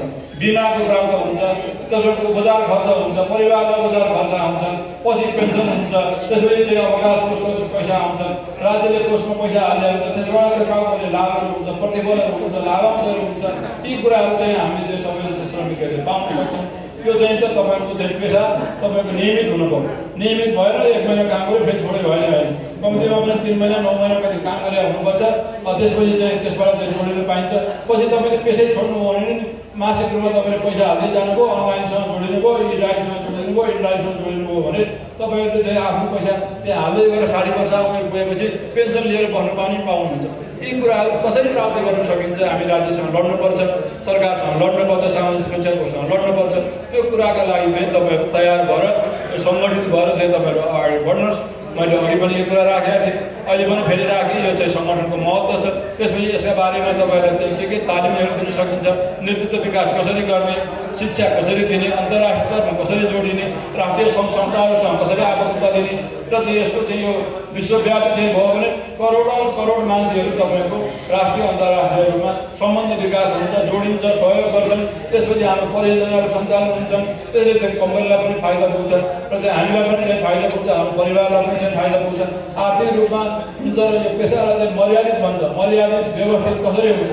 मर्यादित हुनको लागि अधिकार पनि चाहिन्छ, मर्यादित हुनलाई चाहिँ सामाजिक सुरक्षा पनि चाहिन्छ, मर्यादित हुनलाई चाहिँ तपाईँको चाहिँ रोजगारदाता सरकारसँग सामाजिक संवाद, त्रिपक्षीय योगदानमा आधारित चाहिँ तपाईँको चाहिँ आउँछ सामाजिक सुरक्षा। यी कुराहरू पनि चाहिन्छ। यी सबै कुराहरू चाहिँ गर्ने संस्था भनेको एक मात्र माध्यम भनेको यो चाहिँ राइडर्स सङ्घ हो। त्यो राइडर्स सङ्घ आज चाहिँ तपाईँहरूलाई चाहिँ फेरि पनि शुभकामना छ। तपाईँले चाहिँ यसलाई अगाडि बढाउनुहोस् र चाहिँ भोलि यो सङ्गठित हुनुहोस् र चाहिँ तपाईँको निर्वाचनपछि आउने कमिटीले के खाका बन्ने, भावी नीति कस्तो बनाउने, कार्यक्रम कस्तो बनाउने, यो सबै कुराहरू तपाईँले चाहिँ अब गरेर जानुपर्छ। अनलाइन पेसा र व्यवसायमा संलग्न भएका सबै श्रमिकहरूलाई जोडेर लिएर जाने र उनीहरूको हक अधिकारलाई सुनिश्चित गर्ने काममा तपाईँहरू लाग्नुहोस्। फेरि अहिले पनि चाहिँ मैले भनिसकेँ, अहिले पनि मैले यही कुराहरू तपाईँले चाहिँ दोहोऱ्याएँ। यसको विश्वव्यापी महत्त्व छ, यसको ठुलो माइलेज छ र चाहिँ यसले चाहिँ ठुलो चाहिँ महत्त्व राख्छ। भविष्यमा तपाईँको चाहिँ पेसा मर्यादित हुन्छ, सुरक्षित हुन्छ, तपाईँको परिवारको चाहिँ भविष्य पनि सुनिश्चित हुन्छ। यसैमा जोडिएको छ। त्यस कारणले चाहिँ यसमा सचेत हुनुहोस् कि चाहिँ अब अरू सार्वजनिक व्यवसाय, यातायात व्यवसायहरूसँग पनि भोलि हामी हातमालो गरेर जानुपर्छ। उहाँहरूको चाहिँ फरक पेसा छ, उहाँहरू सार्वजनिक यातायातमा हुनुहुन्छ, हामी एकजना मान्छे टिपेर हिँड्छौँ अथवा चाहिँ हामी बसेर घरमा बसेर काम गर्छौँ। आफ्नो चाहिँ स्वरोजगार पेसामा हामी हो, उहाँहरू सार्वजनिक पेसामा हो। त्यो पेसा र यो पेसामा अलिकति फरक पनि छ। त्यो फरक पनि हामीले चाहिँ बुझ्नुपर्छ, बुझाएर जानुपर्छ। मैले यदि तपाईँहरूसँग कुरा राखेँ। अब तपाईँहरूको निर्वाचन प्रक्रियामा जाला। अब अरू कुराहरू केन्द्रीय समितिले बसेर गर्ला, विधानका कुराहरू होला, विधान संशोधन गर्नु। हिजोको 15 सदस्यीय शिक्षा भने अहिले 25 सदस्यीय बनाउनु, धेरै साथीहरूलाई केन्द्रीय समितिमा राख्नु, धेरै साथीहरूलाई राख्नु, योग्य मान्छे राख्नु, सक्षम मान्छे राख्नु। त्यहाँ चाहिँ छनौट गर्नुहोस्, 20-25 जनाको केन्द्रीय समिति बनाउनुहोस्, जिल्ला आयोगमा बनाउनुहोस्। तपाईँको काठमाडौँ उपत्यकामा गाउँ अधिवेशन भयो, त्यहाँका साथीहरू राख्नु र चाहिँ मुख्य सहरहरूमा तपाईँको यो सञ्जाल विस्तार गर्नुहोस्। त्यसले चाहिँ हाम्रो चाहिँ इन्ड्राइभ जस्ता चाहिँ संस्थाहरूलाई पनि सहयोग हुन्छ र चाहिँ अहिले चाहिँ अब नयाँ प्रविधिहरू आछन्, त्यसमा कसरी जोडिने ती कुराहरू पनि चाहिँ गरेर जानुहोस्। यति कुरामा राख्दै म तपाईँहरूको माझबाट बिदा हुन्छु। म अब अलिकति हतार पनि छ, अब केही समय तपाईँहरूको बसेँ। तपाईँहरूले मलाई चाहिँ यहाँ केही राख्ने कुराहरू भन्ने अवसर पनि दिनुभयो, मेरो कुरा सुनिदिनु भयो, त्यसको लागि धन्यवाद। आभार व्यक्त गर्दै म बिदा हुन्छु। धन्यवाद। धन्यवाद भाइ ध्रुवचन्द्र गौतमज्यू। उहाँले छुटेका केही कुराहरू, केही लुकेका कुराहरू, केही देखिने केही नदेखिने सबै कुरा एका ठाउँ विश्वास पारेर भनेर गइदिनु भयो। यसको लागि उहाँलाई धन्यवाद छ। हाम्रो जहिले पनि नागै हो। हामीलाई एक त बिमा त छँदैछ, सामाजिक सुरक्षा भनेको धेरै परको कुरा बसिरहेको छ। अब दाइहरूलाई मलाई त थाहा छैन, दाइहरूको पहलबाट त कति अगाडि आइरहेको छ हाम्रो, अब त्यो थाहा छैन। अब हामी पनि आउँछौँ, त्यही डेलिगेसन त भोलि हामी आउने ढोका पनि त्यही तपाईँहरूकै हो। त्यहीँ आएर तपाईँहरूसँगै हाम्रो लडाइँ फेरि दाइहरूसँग पनि रहन सक्छ विषयमा। दाइले हाम्रो कुरा राखिदिनु भएकोमा दाइलाई धेरै धेरै धन्यवाद। अब हामीले यो सफ्टवेयर सञ्चालक कम्पनीहरू पठाउ होस्, इड्राइभ होस्, इनड्राइभ होस्, सजिलो होस्, एक्सिमान्ड होस्, हामीले धेरैवटालाई सकेसम्म निम्ता गरेका थियौँ। तर यहाँमध्येमा सबभन्दा उत्कृष्ट ठहरिदिनु भयो इनड्राइभ। हाम्रो इनड्राइभबाट हाम्रो प्रतिनिधि आउनु भएको छ र प्रतिनिधिले अहिले धेरै समय उहाँसँग छ पनि वा छैन पनि, अब त्यति भन्न सकिएन। के भन्नु इन्ड्राइभको तर्फबाट हामीलाई परिवर्तन भट्टराईज्यू आधिकारिक व्यक्ति इन्ड्राइभले उहाँलाई पठाइदिनु भएको छ। यसको लागि उहाँलाई धन्यवाद। र छोटो मिठोमा मजदुर प्रति आकर्षित केही कुराहरू गर्न सकिने छ कि छैन भन्ने उहाँले भ्याउनु होला नभ्याउनु होला, तर आफ्नो चाहिँ कम्पनीको तर्फबाट मजदुरलाई गरिने केही कुराहरूमा प्रकाश पारिदिनु होला, मैले उहाँलाई हार्दै अनुरोध गरेँ। धन्यवाद क्यारेक्टर। म अघि नै यो आउन कोसिस गरेको तर अलिकति टाइम अलिकति ढिलो भयो। सम्पूर्ण यहाँ उपस्थित भएको सम्पूर्ण साथीहरूको इम्प्याक्ट तर्फबाट म परिवर्तन अनि अब उहाँले कुरा गरे अनुसारै अब हामी राइडरकै कुरा सुनेर अगाडि बढ्ने हो। अब हजुरहरूलाई समस्या भएको इस्युहरू अब हामीले अनलाइनबाटै सल्भ गरिरहेको छौँ अहिले, तर हामीले चाहिँ अब केही समयमा चाहिँ अफिस पनि खोल्दैछौँ। हजुर अफिसमै आएर त्यहाँ आएर समस्या सल्भ गर्न सक्नुहुन्छ। अब अरू त्यस्तो केही हजुरहरूलाई इस्यु आयो भने अब हामी पुरुषोत्तम सरसँग पनि बसाइ भइसकेको छ। मैले पछि हजुरहरूको अब कमिटी बनिसकेपछि त्यसपछि फेरि हामी सानो भेटघाट गर्छौँ। त्यहाँ अब हजुरहरूले के समस्या छ उहाँलाई पनि भन्न सक्नुहुन्छ, हामीले त्यो अनुसार सल्भ गर्छौँ। अब आज चाहिँ अब कार्यक्रम अन्त्यमा भइसकेको रहेछ। अब हजुरहरूले केही जिज्ञासा त्यस्तो छ भने चाहिँ उहाँलाई सरसँग कन्ट्याक्ट गर्दा पनि हुन्छ, नत्र मेरो नम्बर पनि हजुरले राख्न सक्नुहुन्छ। र आज अब यहाँ अब कमिटी गठन राखेको छ र मेरो तर्फबाट र इन्डियाको तर्फबाट हजुरलाई सफल कार्यकालको शुभकामना व्यक्त गर्छु। धन्यवाद। धन्यवाद परिवर्तन।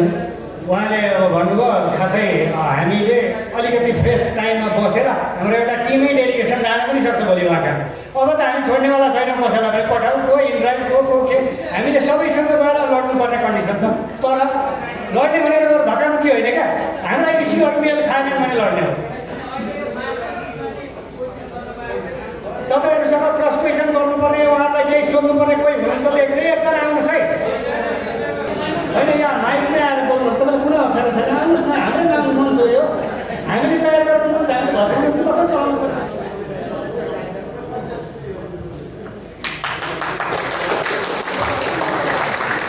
सबैजनालाई म चाहिँ इन्डाइभर पनि चलाउँछु, पठाउ पनि चलाउँछु, अरू एप्सहरू पनि चलाउँछु।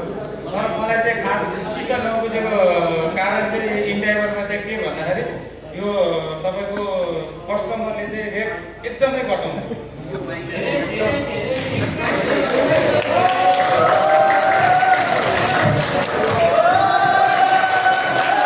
यो चाहिँ इन्डाइभरले रेट कस्टमरले रेट घटाउने चाहिँ तपाईँहरूले कसरी हुन्छ यो मिलाउनु पर्यो। अरू चाहिँ तपाईँको पठाउले जस्तो इन्सुरेन्स गरेको हुन्छ, हाम्रो सबै इन्सुरेन्स गरेको हुन्छ, त्यो हुनु पऱ्यो। तपाईँहरूको अफिस छैन, तपाईँहरूको अफिस पनि देखाउनु पऱ्यो हामीलाई। हामीले तपाईँहरूको इन्डाइभर जहिलेदेखि सुरु भएको तहिलेदेखि चलाउँछौँ। सायद म अलिक पछाडि परेँ होला, अरूहरूले पनि उहाँहरूले राइडरहरूले पनि चलाउनुहुन्छ। तर त्यो चाहिँ तपाईँहरूले यो तिनवटा चिज चाहिँ एकदम छिटो गर्नु पऱ्यो। मेन पहिला सुरुमा भनेको तपाईँहरूको अफिस देखाउनु पऱ्यो। हामीले फोन भोलि तपाईँको इन्डाइभर गर्दा गर्दै भोलि कस्टमरलाई केही भइहाल्यो भने कसलाई गर भन्ने त, पुलिसलाई गर भने पनि नो एक्सचेन्ज गर्छ, मान्दैन। पुलिसले के गरिस् तिमीले भन्दाखेरि इन्डाइभर गऱ्यो भन्दा, इन्डाइभर हो भने अफिस बज आफै जा। पठाउमा भन्नु, पठाउमा कस्टमर केयरमा फोन गर्नुपर्छ, पठाउ अफिसको मान्छे तुरुन्तै एउटा आइसकेको हुन्छ त्यहाँ। तर तपाईँहरूको इन्डाइभरको चाहिँ केही पनि छैन क्या अहिलेसम्म। तपाईँको हामीले 1 वर्ष कति 6 महिना भयो क्या पैसा लिन लाग्यो होइन, 6-7 महिना भयो। 6-7 महिना अगाडि तपाईँहरूले हामीलाई फ्रीमा गर्नुभयो, त्यो कुखुरालाई चारो हाले जस्तो गर्नुभयो, चारो हाल्नुभयो, मोटाउन हाल्नुभयो हामीलाई। त्यसपछि अहिले बोसो निकाल्दै हुनुहुन्छ नि है, हो कि नै? 6 महिना अगाडिसम्म त हामीलाई फ्रीमा दिएको हो। तर अहिले आएर तपाईँको 10% भन्छ, तर काटेको बेलामा 13% काटिरहेको हुन्छ।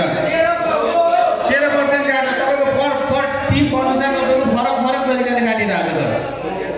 तपाईँहरूको यो नदेख्नु हामीले राइड गर्दाखेरि हामीले अनुभव गरेको छौँ क्या। तपाईँहरूले त्यो जुन रिस्कको बारेमा गर्नुभएको छ है, पठाउको त डाइरेक्ट 22% भनेको हुन्छ, 22 काटेको हुन्छ नि पैसा त। त्यो लिन जाने टाढा लिन गयो भने त त्यो बढ्ने जसको पनि फेयर दिइहाल्छ, किलोमिटरको फेयर दिन्छ। तर इन्डाइभरको कहाँबाट आउँछ र? इन्डाइभरको त आउँदैन नि, हामी जतिसुकै टाढा गए पनि आउँदैन।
सकिन्छ होइन।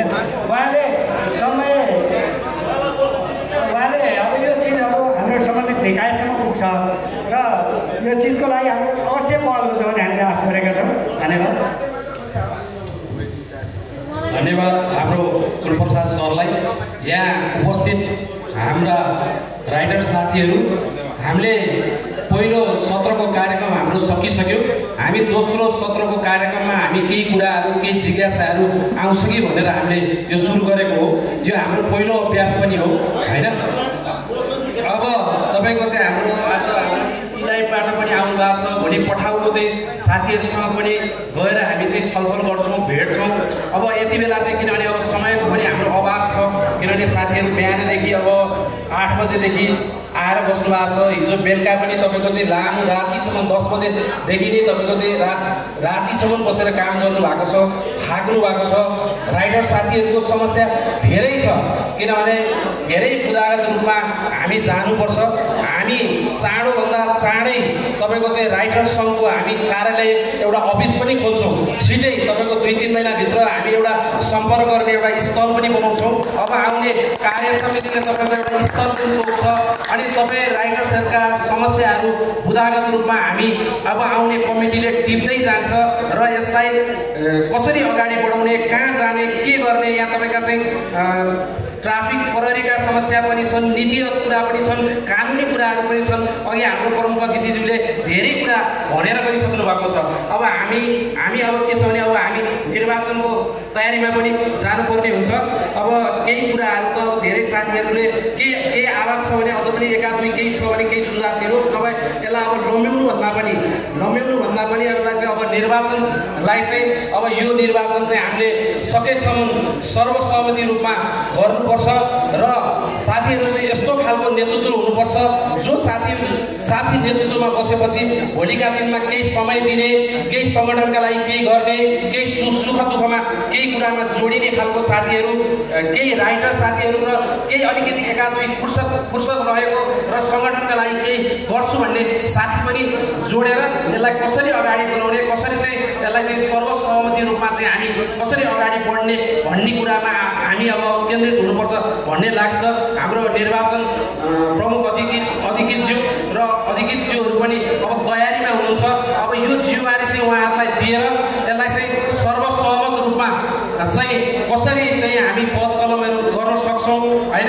राइटर साथीभाइबाट पनि को साथीहरू चाहिँ कुन ठाउँमा बसेर चाहिँ भोलिका दिनमा काम गर्ने र यसलाई चाहिँ म अगाडि बढाउँछु, राइटर साथीहरूको चाहिँ सुख दुःखमा म जोडिन्छु, म यसलाई अझ यो सङ्गठनलाई अझ बढाउनका लागि प्रयत्न गर्छु भन्ने र केही काम गर्छु भन्ने साथीहरू उत्सुकता साथ आइ पनि राख्नु भएको छ। हिजो अस्तिदेखि केही साथीहरू म यहाँ बस्न पाए हुन्थ्यो, म यहाँ बस्न पाए हुन्थ्यो भन्ने विभिन्न खालका चाहिँ साथीहरूका जिज्ञासा पनि हामीले सुनेका छौँ।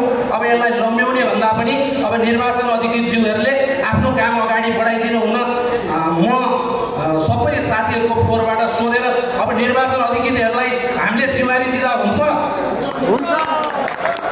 25 जनाको चाहिँ तपाईँको चाहिँ कार्य समिति अनि तपाईँका केही विधानका चाहिँ केही कुराहरू कानुनी रूपमा केही त्रुटिका कुराहरू संशोधन पनि हामीले चाहिँ गरेर अगाडि बढाउने, यो चाहिँ भेलाले हामीले अगाडि बढाउने भन्ने कुराहरू पनि हामीले चाहिँ राखिसकेका छौँ।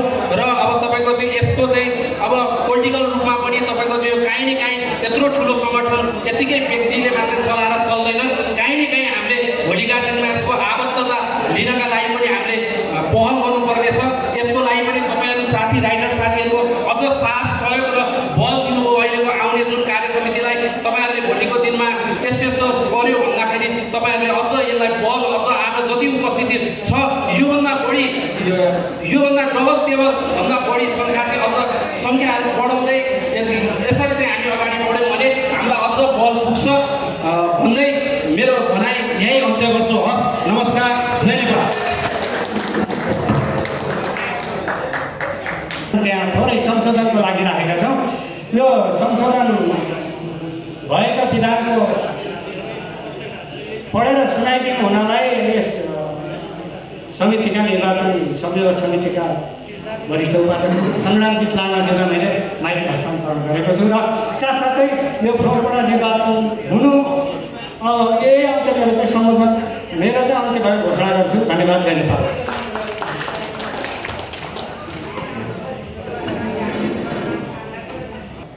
पुग्दैनन् कवि त्यहाँ पुग्छन् अनुभव। बुझ्नु भयो के भन्दाखेरि हामी अनुभवी साथीहरू अथवा हामी राइटर गर्ने साथीहरू हामी कुना कुनामा पुगेका हुन्छौँ। त्यो कारणले गर्दाखेरि कुना कुनामा पुग्दाखेरि सङ्कट र समस्या पर्छ। सङ्कट र समस्या पर्दाखेरि हामीलाई सङ्गठन चाहिन्छ भनेर हामी साथीहरू यति साथीहरू सङ्गठित भएर हामी यहाँ आएका छौँ। त्यसको लागि सङ्गठित हुनको लागि पनि अब विधि विधानहरू हुन्छ होइन, विधि विधानहरू हुन्छ। त्यो विधि विधान चाहिँ हाम्रो यो अहिलेको पहिलो अधिवेशनले हामी पारित गर्दैछौँ। हामीले के विधानहरू पहिला नै बनाएर हामीले सङ्गठन दर्ता गर्नुपर्ने हुन्छ। त्यो सङ्गठन विधान नभइकन सङ्गठन दर्ता हुँदैन। त्यसमा पनि हामी साथीहरूले केही नलेज भएको केही नलेज हामीले यहाँ प्रस्तुत गरे बनाएर हामीले सङ्गठन दर्ता गरेका छौँ। त्यसमा पनि हामी केही पुगेन भनेर हाम्रो यो पहिलो महाधिवेशनले साथीहरूको छलफलबाटै हामी यो पारित गर्छौँ भनेर हामीले लागि परेका छौँ। कार्य समितिले देखेको चाहिँ यो कुरा चाहिँ हामीले सुधार गर्नुपर्छ, हामीले यसलाई चाहिँ सुधार गर्नुपर्छ भनेर हामीले लेख्यौँ। तैपनि हाम्रो दिमागले नभ्याएको हुनसक्छ, साथीहरूको पनि केही सल्लाह सुझाव हुनसक्छ। यही मार्चबाट हामीले पारित गर्नुपर्ने हुन्छ र यो मार्चबाट पारित गरिसकेपछि हामी फेरि 4 वर्षपछि मात्रै हामी विधान संशोधन गर्छौँ। यही विधानबाट हामी जिल्ला प्रदेश त्यहाँबाट हामी अब नगरपालिका वडा सबैमा यही विधानअनुसार नै हामी चल्छौँ, चल्नुपर्छ। त्यो नचलिकन कुनै कानुन बिना हामी कुनै ठाउँमा हामी संस्था कुनै पनि मान्छे व्यक्ति कुनै पनि चल्न सक्दैन। घरमा पनि एउटा सानो घरमा पनि हाम्रो जिम्मेवारी व्यक्तिले कानुन बनाएको हुन्छ, फल्लाले फल्ला गर्ने फल्लाले फल्ला गर्ने भन्ने हुन्छ। त्यस्तो अवस्थामा हाम्रो संस्थामा पनि कानुन बनाएको हुन्छ। त्यो कानुनलाई पालना गरेर हामी जानुपर्ने हुन्छ। त्यो पालन गर्दाखेरि हामीले नपुगेको कुराहरू साथीहरूले सुझाव दिनु होला। म सानो 2-4वटा कुरा छुटेको छ, त्यो कुरालाई म यहाँ वाचन गर्दैछु। पछि वाचन गरिसकेपछि साथीहरूले यो कुराहरू छुटेको छ है भनेर चाहिँ साथीहरूले सुझाव सल्लाह दिनु होला है त। अब अतिथिहरू त हुन्न, हाम्रो साथीहरू प्रतिनिधि साथीहरू मात्रै हुनुहुन्छ। म अब सम्बोधन प्रतिनिधि साथीहरूलाई मात्रै गर्छु। नमस्कार, मेरो नाम सङ्ग्रामजी तामाङ। म यो भनौँ न वरिष्ठ उपाध्यक्ष भएर टोपालेको छु अहिले चाहिँ। अब पछि के हुन्छ थाहा छैन है। मेरो जिम्मा चाहिँ यो विधान संशोधनमा केही छ भनेर 3जना साथीहरूलाई जिम्मा दिएका थियौँ। त्यसमा हामी 3जना साथीहरूले जिम्मा लिएकोमा हामीले 3-4वटा कुराहरू मुद्दाहरू चाहिँ हामीले संशोधन गर्नुपर्ने देखियो। त्यसमा चाहिँ म पढेर सुनाउँछु हजुरहरूलाई। नेपाल राष्ट्र अनलाइन सम्बद्ध सर्भिस सङ्घको विधानको परिच्छेद नम्बर 2 को संस्थाको नामाकरणको दफा 3(1) मा उल्लेखित अङ्ग्रेजी ठुलो अक्षर सम्बोधन गर्दाखेरि NROAW लाई परिमार्जित गरी सच्याउँदै हामीले के सोचेको छु भने RAOWL छोटकरीमा राउन्ड भनेर हामीले सजिलो होस् भनेर हामीले राउन्ड बनाएको छु। कस्तो लाग्छ साथीहरूले? अब विधानको पनि हेर्नु होला। र दोस्रोमा चाहिँ के भनेको छ भने हामीले त्यसमा नाम उसमा चाहिँ हामी के गरेका छौँ। र दोस्रोमा के छ भने यस नेपाल राष्ट्र अनलाइन सम्बद्ध सर्भिस सङ्घको विधानको परिच्छेद नम्बर 4 को दफा नम्बर 15(1) को केन्द्रीय समितिको गठन बारेमा हामीले कमा उल्लेखित बुदाहरूलाई संशोधन गर्दै केन्द्रीय समितिलाई पूर्णता दिनको लागि अध्यक्ष 1 सुन्नुहोस् है साथीहरू, अध्यक्ष 1 वरिष्ठ उपाध्यक्ष 1 उपाध्यक्ष 3जना राखेका छौँ। महिला उपाध्यक्ष 1 र उपमहासचिव 1, उपमहासचिव 2 र कोषाध्यक्ष 1, सहकोषाध्यक्ष 1 र केन्द्रीय सदस्य 9 जना, महिला सदस्य 2 जना एकजना युवा सदस्यलाई हामीले राख्ने निर्णय गरेका छौँ 2 नम्बरकोमा। अब तेस्रोमा चाहिँ के छ भनेदेखि यस नेपाल राजस्व अनलाइन सब्मिसन विधानको संक्षेप नम्बर 6 को बैङ्क खाता सम्बन्धी आर्थिक सम्बन्धी हामीले बैङ्क खाता खोलिसकेका छौँ। यसकोमा चाहिँ अलिकति मिस्टेक के भइरहेको छ भने राष्ट्रिय वाणिज्य ब्याङ्क मात्रै भनेर भनेको थियो। हामीले चाहिँ के तोकेका छौँ भने नेपाल सरकारको क वर्गको सम्बोधन प्राप्त होइन सम्बोधन प्राप्त ब्याङ्कमा हामी सञ्चालन गर्न सक्छौँ भनेर हामीले यो त्यसलाई सच्याएका छौँ। तेस्रो नम्बरमा चाहिँ चौथो नम्बरमा चाहिँ यस संस्थाको छापमा उल्लिखित अङ्ग्रेजी ठुलो अक्षर नरौ भनेर हामीले अघि नै भनिसके NROAWNलाई हटाएर हामीले राउन्ड राख्ने निर्णय गरेका छौँ। अब साथीहरूले मैले 4वटा कुरालाई बताइसकेका छु। अब हामी छलफल गर्छौँ कि अब केही विधानमा के त्यस्तो सच्याउनु पर्ने छ भने साथीहरूले सुझाव सल्लाह दिनुहोला भनेर म भन्दै केही यो निर्णयलाई यही राख्दै अब साथीहरूले के भन्नुहुन्छ सुझाव त्यसको बढी उसमा प्रतीक्षामा छ। केही छ विधान नपुगेको छ भने साथीहरूले विधान खोजेर बढेर चाहिँ सुझाव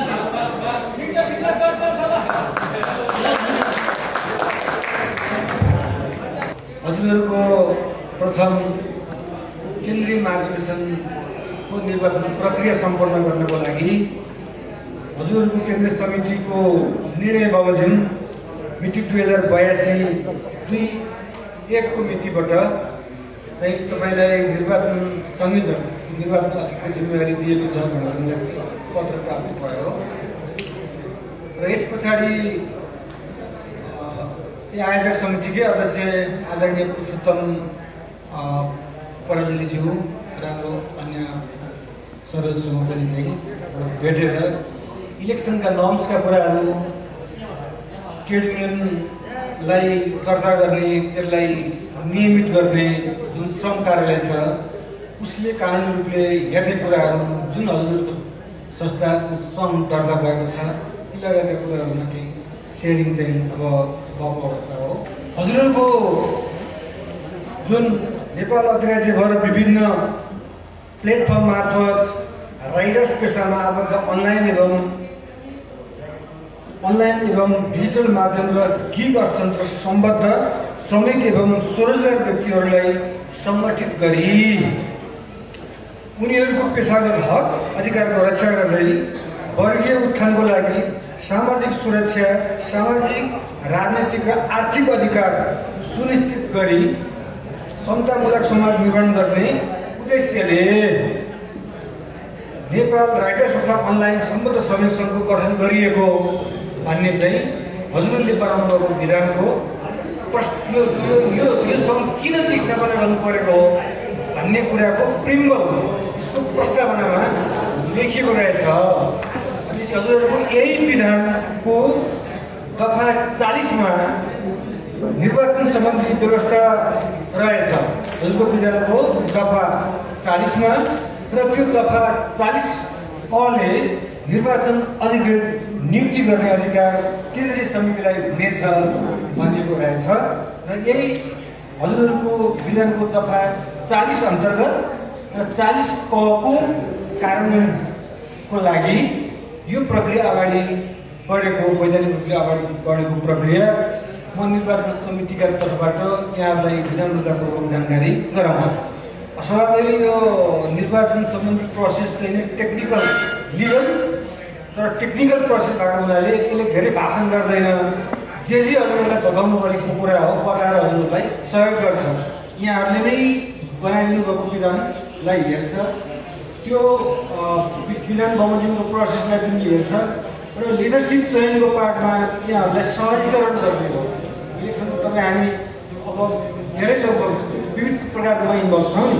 यसो छ अब म सोझै लगभग मैले भने नै छ कि निर्वाचन समितिले भाषण गर्दैन भनेर होइन।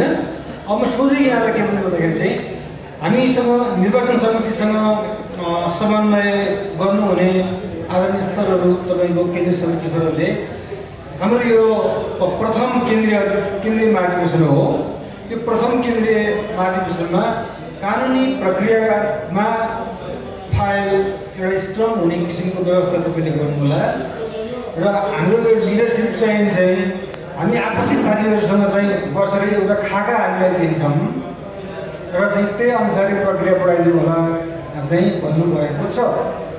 अब यसमा अहिले भर्खरै बन्द सेसनको अन्तिममा आदरणीय वरिष्ठ उपाध्यक्ष सङ्ग्रामजी तामाज्यूले जुन श्रम कार्यालयमा यो श्रम विभागमा हजुरहरूको श्रम कार्यालयमा होइन कि हजुरहरूको सङ्घ लेभलको युनियन हो र श्रम विभागमा जुन हजुरको दर्ता भएको छ त्यसमा यति सदस्यीय पदाधिकारी हुने भन्ने व्यवस्था छ। अहिले आदरणीय सङ्ग्रामजी लामाज्यूले चाहिँ यसलाई बन्द सेसन हजुरहरूको अनुमतिले अब यदि 21 सदस्य हुने र यो पद चाहिँ थप्नको लागि म विधान समितिको संयोजकको हैसियतले प्रस्ताव गर्दछु भन्नुभएको छ र हजुरहरूले त्यसलाई चाहिँ र वरिष्ठ उपाध्यक्षज्यू तपाईँले पेश गर्नुभएको विधान संशोधनको प्रस्तावलाई हामीले स्वीकृत गर्यौँ भनेर हजुरहरूले भन्नुभएको छ। अब निर्वाचन समितिले के गर्छ भन्दाखेरि चाहिँ यही हजुरहरूले स्वीकृत गरेको केन्द्रीय समितिको खाका अन्तर्गत रहेर चाहिँ प्रक्रिया अगाडि बढाइने जानकारी हजुरहरूलाई म गराउँछु। गरायो भने होइन यही जानकारी चाहिँ अब गराएँ। केही साथीभाइहरूले सहजीकरण गर्दै हुनुहुन्छ।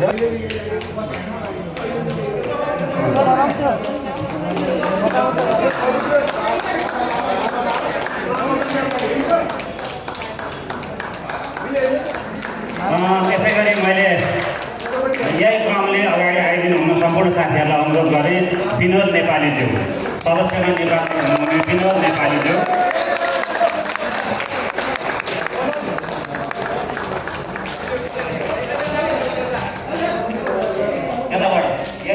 पहिलै जसरी जानुभयो पहिलो साथी त्यसै गरी अरू साथीहरू पनि यही क्रमले गरिदिनु हुन म अनुरोध गर्दछु। त्यसै गरी सदस्यमा निर्वाचित हुनुहुने रोबिन सापकोटाज्यू यही क्रमबाट गइदिनु हुन सम्पूर्ण साथीहरूलाई म अनुरोध पनि गरेँ। त्यसै गरी महिला सदस्यमा निर्वाचित हुनुहुने दीपिका नेउपानेज्यू महिला सदस्यमा निर्वाचित हुनुहुने दीपिका नेउपानेज्यू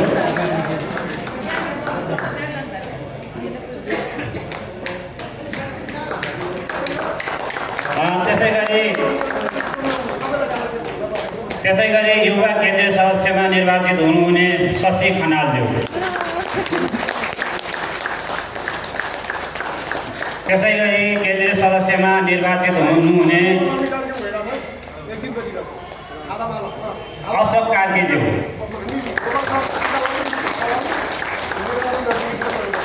केन्द्रीय सदस्यमा निर्वाचित हुने अशोक कार्कीज्यू त्यसै गरी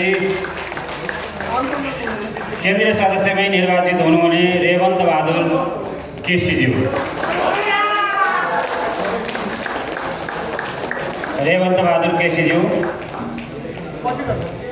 त्यसै गरी केन्द्रीय सदस्यमै निर्वाचित हुनुहुने बालकृष्ण महर्जनज्यू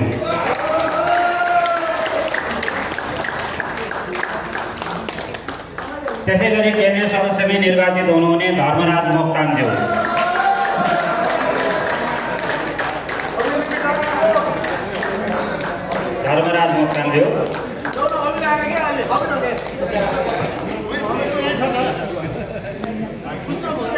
अहिले चलाउँदै गरौँ। अहिले पछि फेरि पुनः विजय र्यालीमा गर्नु होला नि फेरि। त्यसै गरी महिला केन्द्रीय सदस्यमा निर्वाचित हुनुहुने रमिता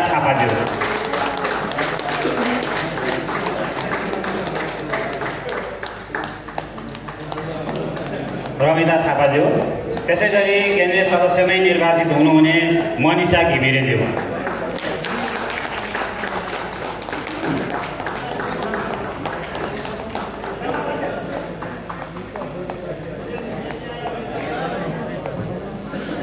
मैले केन्द्रीय सदस्यहरूलाई बोलाइसकेँ। उहाँहरूले आफ्नो प्रमाणपत्र प्राप्त पनि गरिसक्नु भएको छ। अब अब त्यसै गरी म पदाधिकारीहरूमा जान्छु। सहकोषाध्यक्षमा हरिचरण चौधरीज्यू, सहकोषाध्यक्षमा हरिचरण चौधरीज्यू।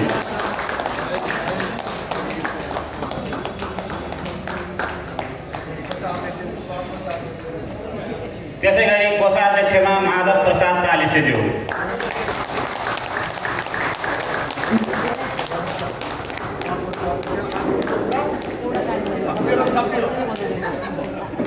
त्यसै गरी महासचिवमा हरिप्रसाद चौलागाईज्यू।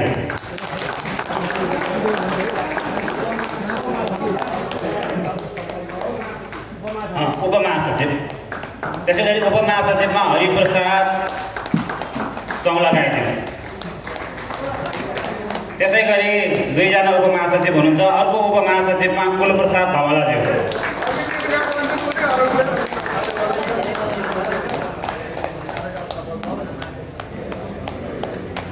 त्यसै गरी महासचिवमा निर्वाचित हुनुभएको छ माधव प्रसाद त्रिपाठीज्यू।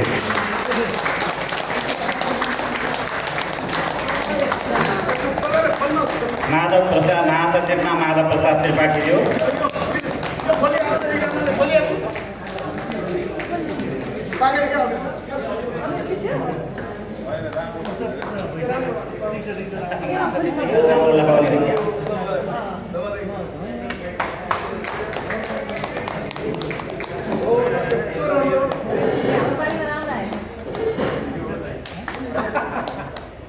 त्यसै गरी महिला उपाध्यक्षमा बिन्दा भेटवालज्यू। सर्वसम्मत निर्वाचित हुनुभएका साथीहरू हुनुहुन्छ। त्यसै गरी उपाध्यक्षमा सुरेश श्रेष्ठज्यू।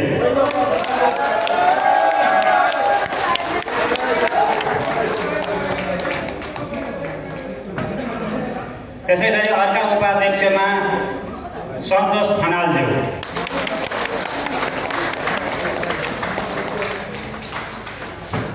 सन्तोष खनालज्यू। त्यसै गरी वरिष्ठ उपाध्यक्षमा सङ्ग्रामजित लामाज्यू।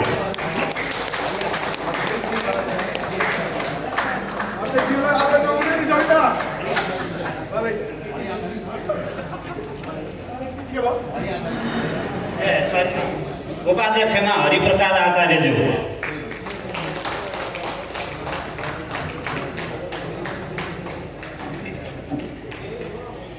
आज अध्यक्ष नहुन नि सक्छ भोलि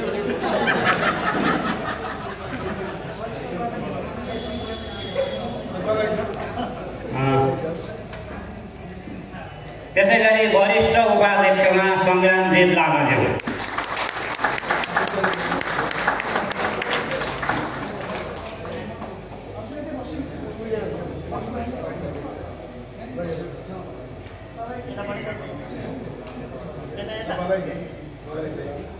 हामीले सम्पूर्ण निर्वाचित पुरै निर्वाचक यो कमिटीलाई बधाई व्यक्त गर्दै अब आजका प्रमुख एकदम यो चाहिँ यहाँहरूले यत्रो ठुलो सङ्गठनको जिम्मेवारी प्रदान गर्नुभएको, सर्वसम्मत रूपमा निर्वाचित हुनुभएको, अध्यक्षको रूपमा निर्वाचित हुनुभएको पुरुषोत्तम पराजुलीज्यूलाई अगाडि आएर आफ्नो प्रमाणपत्र ग्रहण गरिदिनु म अनुरोध गर्दछु।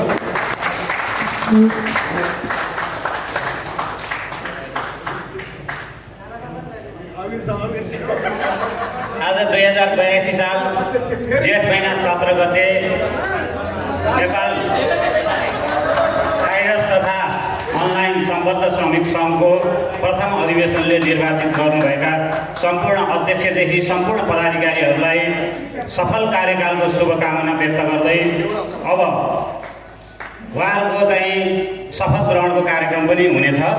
अनि धर्मीले आवाज आएन 8000 अनलाइन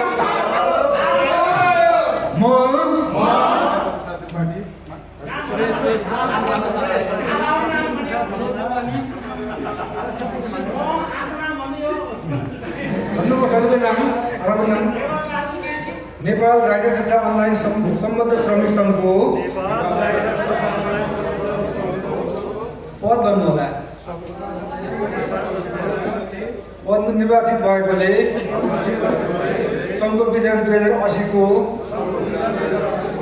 पूर्ण पालना गर्न मन्जुर गरी निर्वाचित भएको पदको जिम्मेवारी र कर्तव्य इमान्दारीपूर्वक पालना गर्नेछु। निर्वाचित भएको पदको जिम्मेवारीमा रहँदा कसैको दबाव र कर्कापमा नपरी यस सङ्घको गोपनीयता भङ्ग नहुने गरी सधैँभरि निस्वार्थपूर्वक यस सङ्घको उद्देश्य पूर्ति र निरन्तर सुदृढताको लागि मेरो सामर्थ्यले भ्याएसम्म हर तरहले सेवारत रहनेछु। मेरो जानकारीमा आएका कुराहरू तथा गोप्य राख्नुपर्ने कुराहरू सङ्घले दिएको अधिकार एवं कानुनले बाध्य गरेको अवस्थामा बाहेक अन्य कुनै अवस्थामा प्रत्यक्ष वा अप्रत्यक्ष रूपले कहीँ पनि प्रकाश गर्ने छैन भनी इमान धर्म सम्झी सत्यनिष्ठापूर्वक यो शपथ ग्रहण गर्दछु।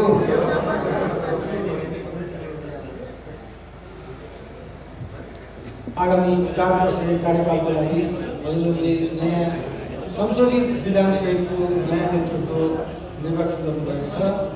निर्वाचन समितिका तर्फबाट नवनिर्वाचित केन्द्रीय समितिले र यो सर्वसम्मतिले जुन वातावरण निर्माण गरेर हजुरहरूले निर्वाचन गर्नुभयो यहाँहरू सम्पूर्ण सङ्घ सम्बद्ध सदस्य महानुभावको शुभेच्छुकसहितलाई निर्वाचन समितिको तर्फबाट हार्दिक आभार प्रकटसहित बधाई ज्ञापन गर्दछौँ। Election is division of time, after election is unity of time भनिन्छ। यो नियम हजुरहरूको यो प्रथम महाधिवेशनमा टक्कै लागू भएन।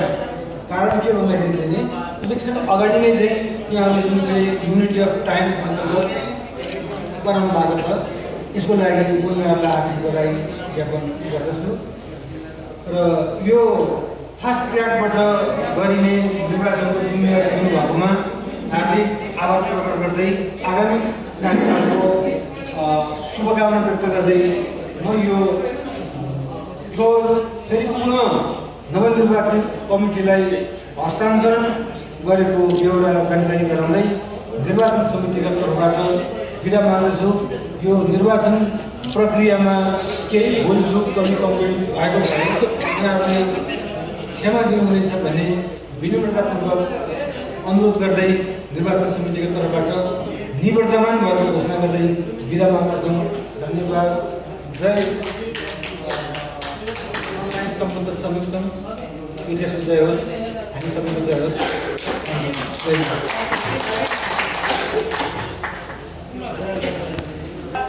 वासुदेव त्रिपाठी ज्यू र वासुदेव खत्रीज्यू सबै यो फेरि यहाँ त्रिपाठीको नाम आएर जोडिएको किनारले जोडिदियो। वासुदेव खत्रीज्यू र ज्यूलाई यो अलिकति फुलमाला लगाएर सम्मान गर्ने त केही सकिँदैन। एउटा नयाँको चिन्हसहित हस्तान्तरण गरिदिनु हुन वर्तमान अध्यक्ष पुरुषोत्तम पराजुलीज्यूलाई हार्दिक अनुरोध गर्दछु।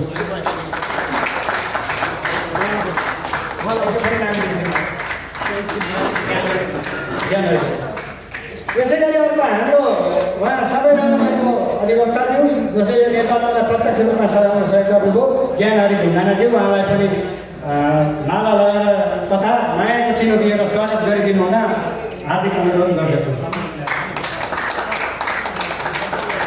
विशेष अन्तिममा एउटा धन्यवाद मेरो मुखबाट छुटेको छ। एउटा धन्यवाद दिनु मैले एकदम जरुरी छ। यो कार्यक्रम स्थल उपलब्ध गराएर हर समय हर तरिकाले बिहानदेखि बेलुकासम्म खट्नुहुने यस सभालाई शोभामय बनाइदिनु हुने प्रदेश सभापति श्री रामप्रसाद लुइटेलज्यूलाई पनि हामीले जोरदार तालीले स्वागत गरौँ। उहाँका केही साना थोरै मन्तव्य राखिदिनु हुन्थ्यो भने मैले चाहिँ आशा गरेँ। यो मेरो हुन सक्ला नहुन सक्ला। अनि यसै गरी यहाँ हाम्रो सचिवज्यूलाई गोपाल आचार्य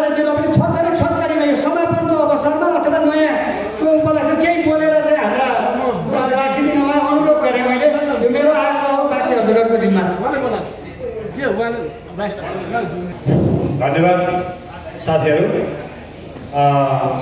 यो नेपाल राइटर्स संयुक्त सङ्घको चाहिँ प्रथम सम्मेलन पहिला तटस्थ समिति भएको थियो र अहिले यसलाई विधिवत रूपमा हाम्रो पुरुषोत्तमले यही वडा 7 नम्बर वडाको क्रिया छ र यो प्रदेशको अन्तर्गतको म चाहिँ सचिव भएको हैसियतले कसरी गराउँदा के गरौँ यताउता भन्न आउनु थियो। म प्रदेशको सचिव प्लस माननीय गगन कुमार थापाको सचिवालयमा एउटा सहयोगीको पनि भूमिका निभाएर गर्छु। कसरी गरौँ के गरौँ भन्ने कुराहरू आउँदाखेरि ट्रेड युनियनदेखि लिएर यो यसरी विधानहरू उहाँहरूको सबै विधि विधानहरू सबै हेर्दाखेरि यसरी गरौँ भनेर खास चाहिँ माननीय गगन कुमार थापालाई प्रमुख अतिथि बनाउन आउनुभएको थियो। तर माननीय गगन कुमार थापाजीको समय परिस्थितिले अब बाहिर आज पनि बाहिर आउट अफ भ्याली जानुभएको त्यसले गर्दाखेरि त्यो सम्भव नहुने हुँदाखेरि हाम्रो प्रदेशको चाहिँ आन्तरिक तथा कानुन मन्त्रीले बोलाएर कार्यक्रम गरौँ भन्ने कुरा भयो। अनि कार्यक्रमको खाकाहरू कसरी गर्ने के गर्ने हामी नयाँ ल्याउँदैछ प्रश्न छ भन्दाखेरि अनि विधानहरू सबै पढ्दाखेरि निर्वाचन अनि प्रक्रिया अनि पहिला साथीहरू भेटघाट उहाँहरू इच्छुकहरू भएर गर्ने कुराहरूमा अब आदान प्रदान भएर हामी अब यही वडाको पनि गर्ने हाम्रो सांसद कार्यालय पनि यहीँ नजिकै भएको हुँदाखेरि त्यसै हुन गयो र यसलाई चाहिँ सफल बनाउन पनि हामीले भन्दा पनि अब यो जुन अर्गनाइजेसनमा सदस्य भएर चाहिँ गर्नुभएको छ र यो विधानसभा नियमसँग ट्रेड युनियनलाई बोलाउनुपर्छ, ट्रेड युनियनको अध्यक्षलाई नै आउने भन्ने कुरा भएको थियो। पछि ट्रेड युनियनको अध्यक्ष पनि बाहिर व्यस्तताले गर्दाखेरि आउन सक्नु भएन। जे उहाँको प्रतिनिधि आउनुभयो, हाम्रो जुन प्रतिनिधि हुनुहुन्छ ट्रेड युनियनको उहाँ पनि पुरानो त्यो संस्थाको पुरानो हुनुहुन्छ र यसलाई अब माथि अब नेपाली काङ्ग्रेस पार्टीको भारतीय सुरक्षक संस्थाको रूपमा दर्ता गराउनु पनि महामन्त्रीको तर्फबाट पहल हुनेछ होइन। त्यसले गर्दा यो नवनिर्वाचित चाहिँ सम्पूर्ण पदाधिकारीलाई यो विधिसम्मत रूपमा किनभने मैले यो अर्को हप्ता चाहिँ हाम्रो प्रदेशको पनि दोस्रो सम्मेलन गर्दैछौँ महामन्त्रीको चाहिँ प्रमुख अध्यक्षमा भन्दाखेरि यो विधिसम्मत चाहिँ गर्ने हामीले प्रक्रियाहरू चाहिँ कहीँ कमी कमजोरी भए पनि अलिकति हामीले कार्यक्रम सञ्चालन गर्दाखेरि केही कमी कमजोरी भएको जस्तो महसुस भयो। यो चाहिँ गर्दै जाँदा गर्दै प्र्याक्टिस मेकअप पर्फेक्ट भन्छ होइन। त्यसले गर्दा केही कमी कमजोरी हुन्छ हुँदै त्यसलाई सुधार्दै जाने अर्कोचोटि र नवनिर्वाचित सम्पूर्ण पदाधिकारी सही सदस्यहरूलाई सम्पूर्ण टिमलाई र यो टिमलाई सर्वसम्मत गराउनुपर्ने सम्पूर्ण यो निर्वाचन समिति लगायत यसमा खटिने सम्पूर्ण र यो अर्गनाइजेसनमा हामीभन्दा पनि यसको सदस्यता लिनुभएको यसलाई सदस्यतालाई निरन्तरता दिनुपर्छ, हक अधिकारको लागि लड्नुपर्छ भन्ने चाहिँ जुन पेसा व्यवसायसँग सम्बन्धित हुन्छ उहाँहरूलाई पनि हार्दिक धन्यवाद सहित यो मलाई बोल्ने यो शब्द मौका दिनुभएकोमा धेरै धन्यवाद र हार्दिक बधाई ज्ञापन गर्दछु सम्पूर्ण निर्वाचन कमिटीलाई। हस्, धन्यवाद, जय नेपाल। धन्यवाद कार्यक्रम सञ्चालक मित्रज्यूलाई। नवनिर्वाचित यस नेपाल राइटर्स समिति सङ्घको यो जुन प्रथम सम्मेलनबाट निर्वाचित हुनुभएका तथा यो निर्वाचन मण्डलमा विशेष गरेर निर्वाचनकामा जुन 2 जना निर्वाचन मण्डलमादेखि मैले उहाँहरूलाई विशेष गरेर मेरो 4 नम्बर क्षेत्रको प्रदेश खको तर्फबाट र म व्यक्तिगत तर्फबाट पनि म निर्वाचन मण्डललाई विशेष गरेर धन्यवाद दिन्छु। यो जुन यत्रो यो अस्तिदेखिको मेहनतले आज सर्वसम्मत एउटा क्यान्डिडेट गर्नुभएको छ यो श्रेय चाहिँ वास्तवमा निर्वाचन मण्डललाई जान्छ। त्यसै गरी हाम्रो अर्को धर्मसागर ढकालज्यूले जुन एउटा सल्लाहकारको प्रमुख पनि हुनुहुन्छ र उहाँले खेल्नुभएको भूमिकाप्रति पनि म यो 4 नम्बर क्षेत्रको तर्फबाट म व्यक्तिगत तर्फबाट धर्मज्यूलाई म धन्यवाद दिन चाहन्छु। म अब यो निर्वाचन हाम्रो पुरुषोत्तम पराजुलीको नेतृत्वमा जुन नयाँ निर्वाचन समिति जुन निर्वाचन मण्डल आज भएको छ उपाध्यक्ष महासचिव सचिव लगायतको कोषाध्यक्ष सहकोषाध्यक्ष सदस्य सम्पूर्णलाई यो 4 वर्षीय कार्यकालको यो 4 नम्बर क्षेत्रको तर्फबाट मान्य महामन्त्री गगन कुमार थापा लगायत 4 नम्बर क्षेत्रमा म प्रदेश कार्य समिति र म व्यक्तिगत रामप्रसाद लुइटेलको तर्फबाट तपाईँहरूलाई हार्दिक बधाई दिँदै शुभकामना। यो कार्यकाल तपाईँहरूको कार्यकाल सुखमय होस्। तपाईँहरूले यो कार्यकालमा चाहिँ एउटासँग आबद्ध हुनुपर्छ है। मैले तपाईँहरूलाई आज मैले यो समितिलाई भने तपाईँहरूले 3 महिनाभित्रमा ट्रेड युनियन कङ्ग्रेससँग गर्ने हो कि यातालीसँग गर्ने हो कि कोसित गर्ने हो, तपाईँहरूले 3 महिनाभित्रमा यसको आपत्तता लिएर तपाईँहरू एउटासँग चाहिँ जानुपर्छ भन्दै मेरो अब तपाईँहरूलाई यो कार्यकाल सफल कार्यकालको शुभकामना दिएर म बिदा हुन्छु। धन्यवाद। जय नेपाल।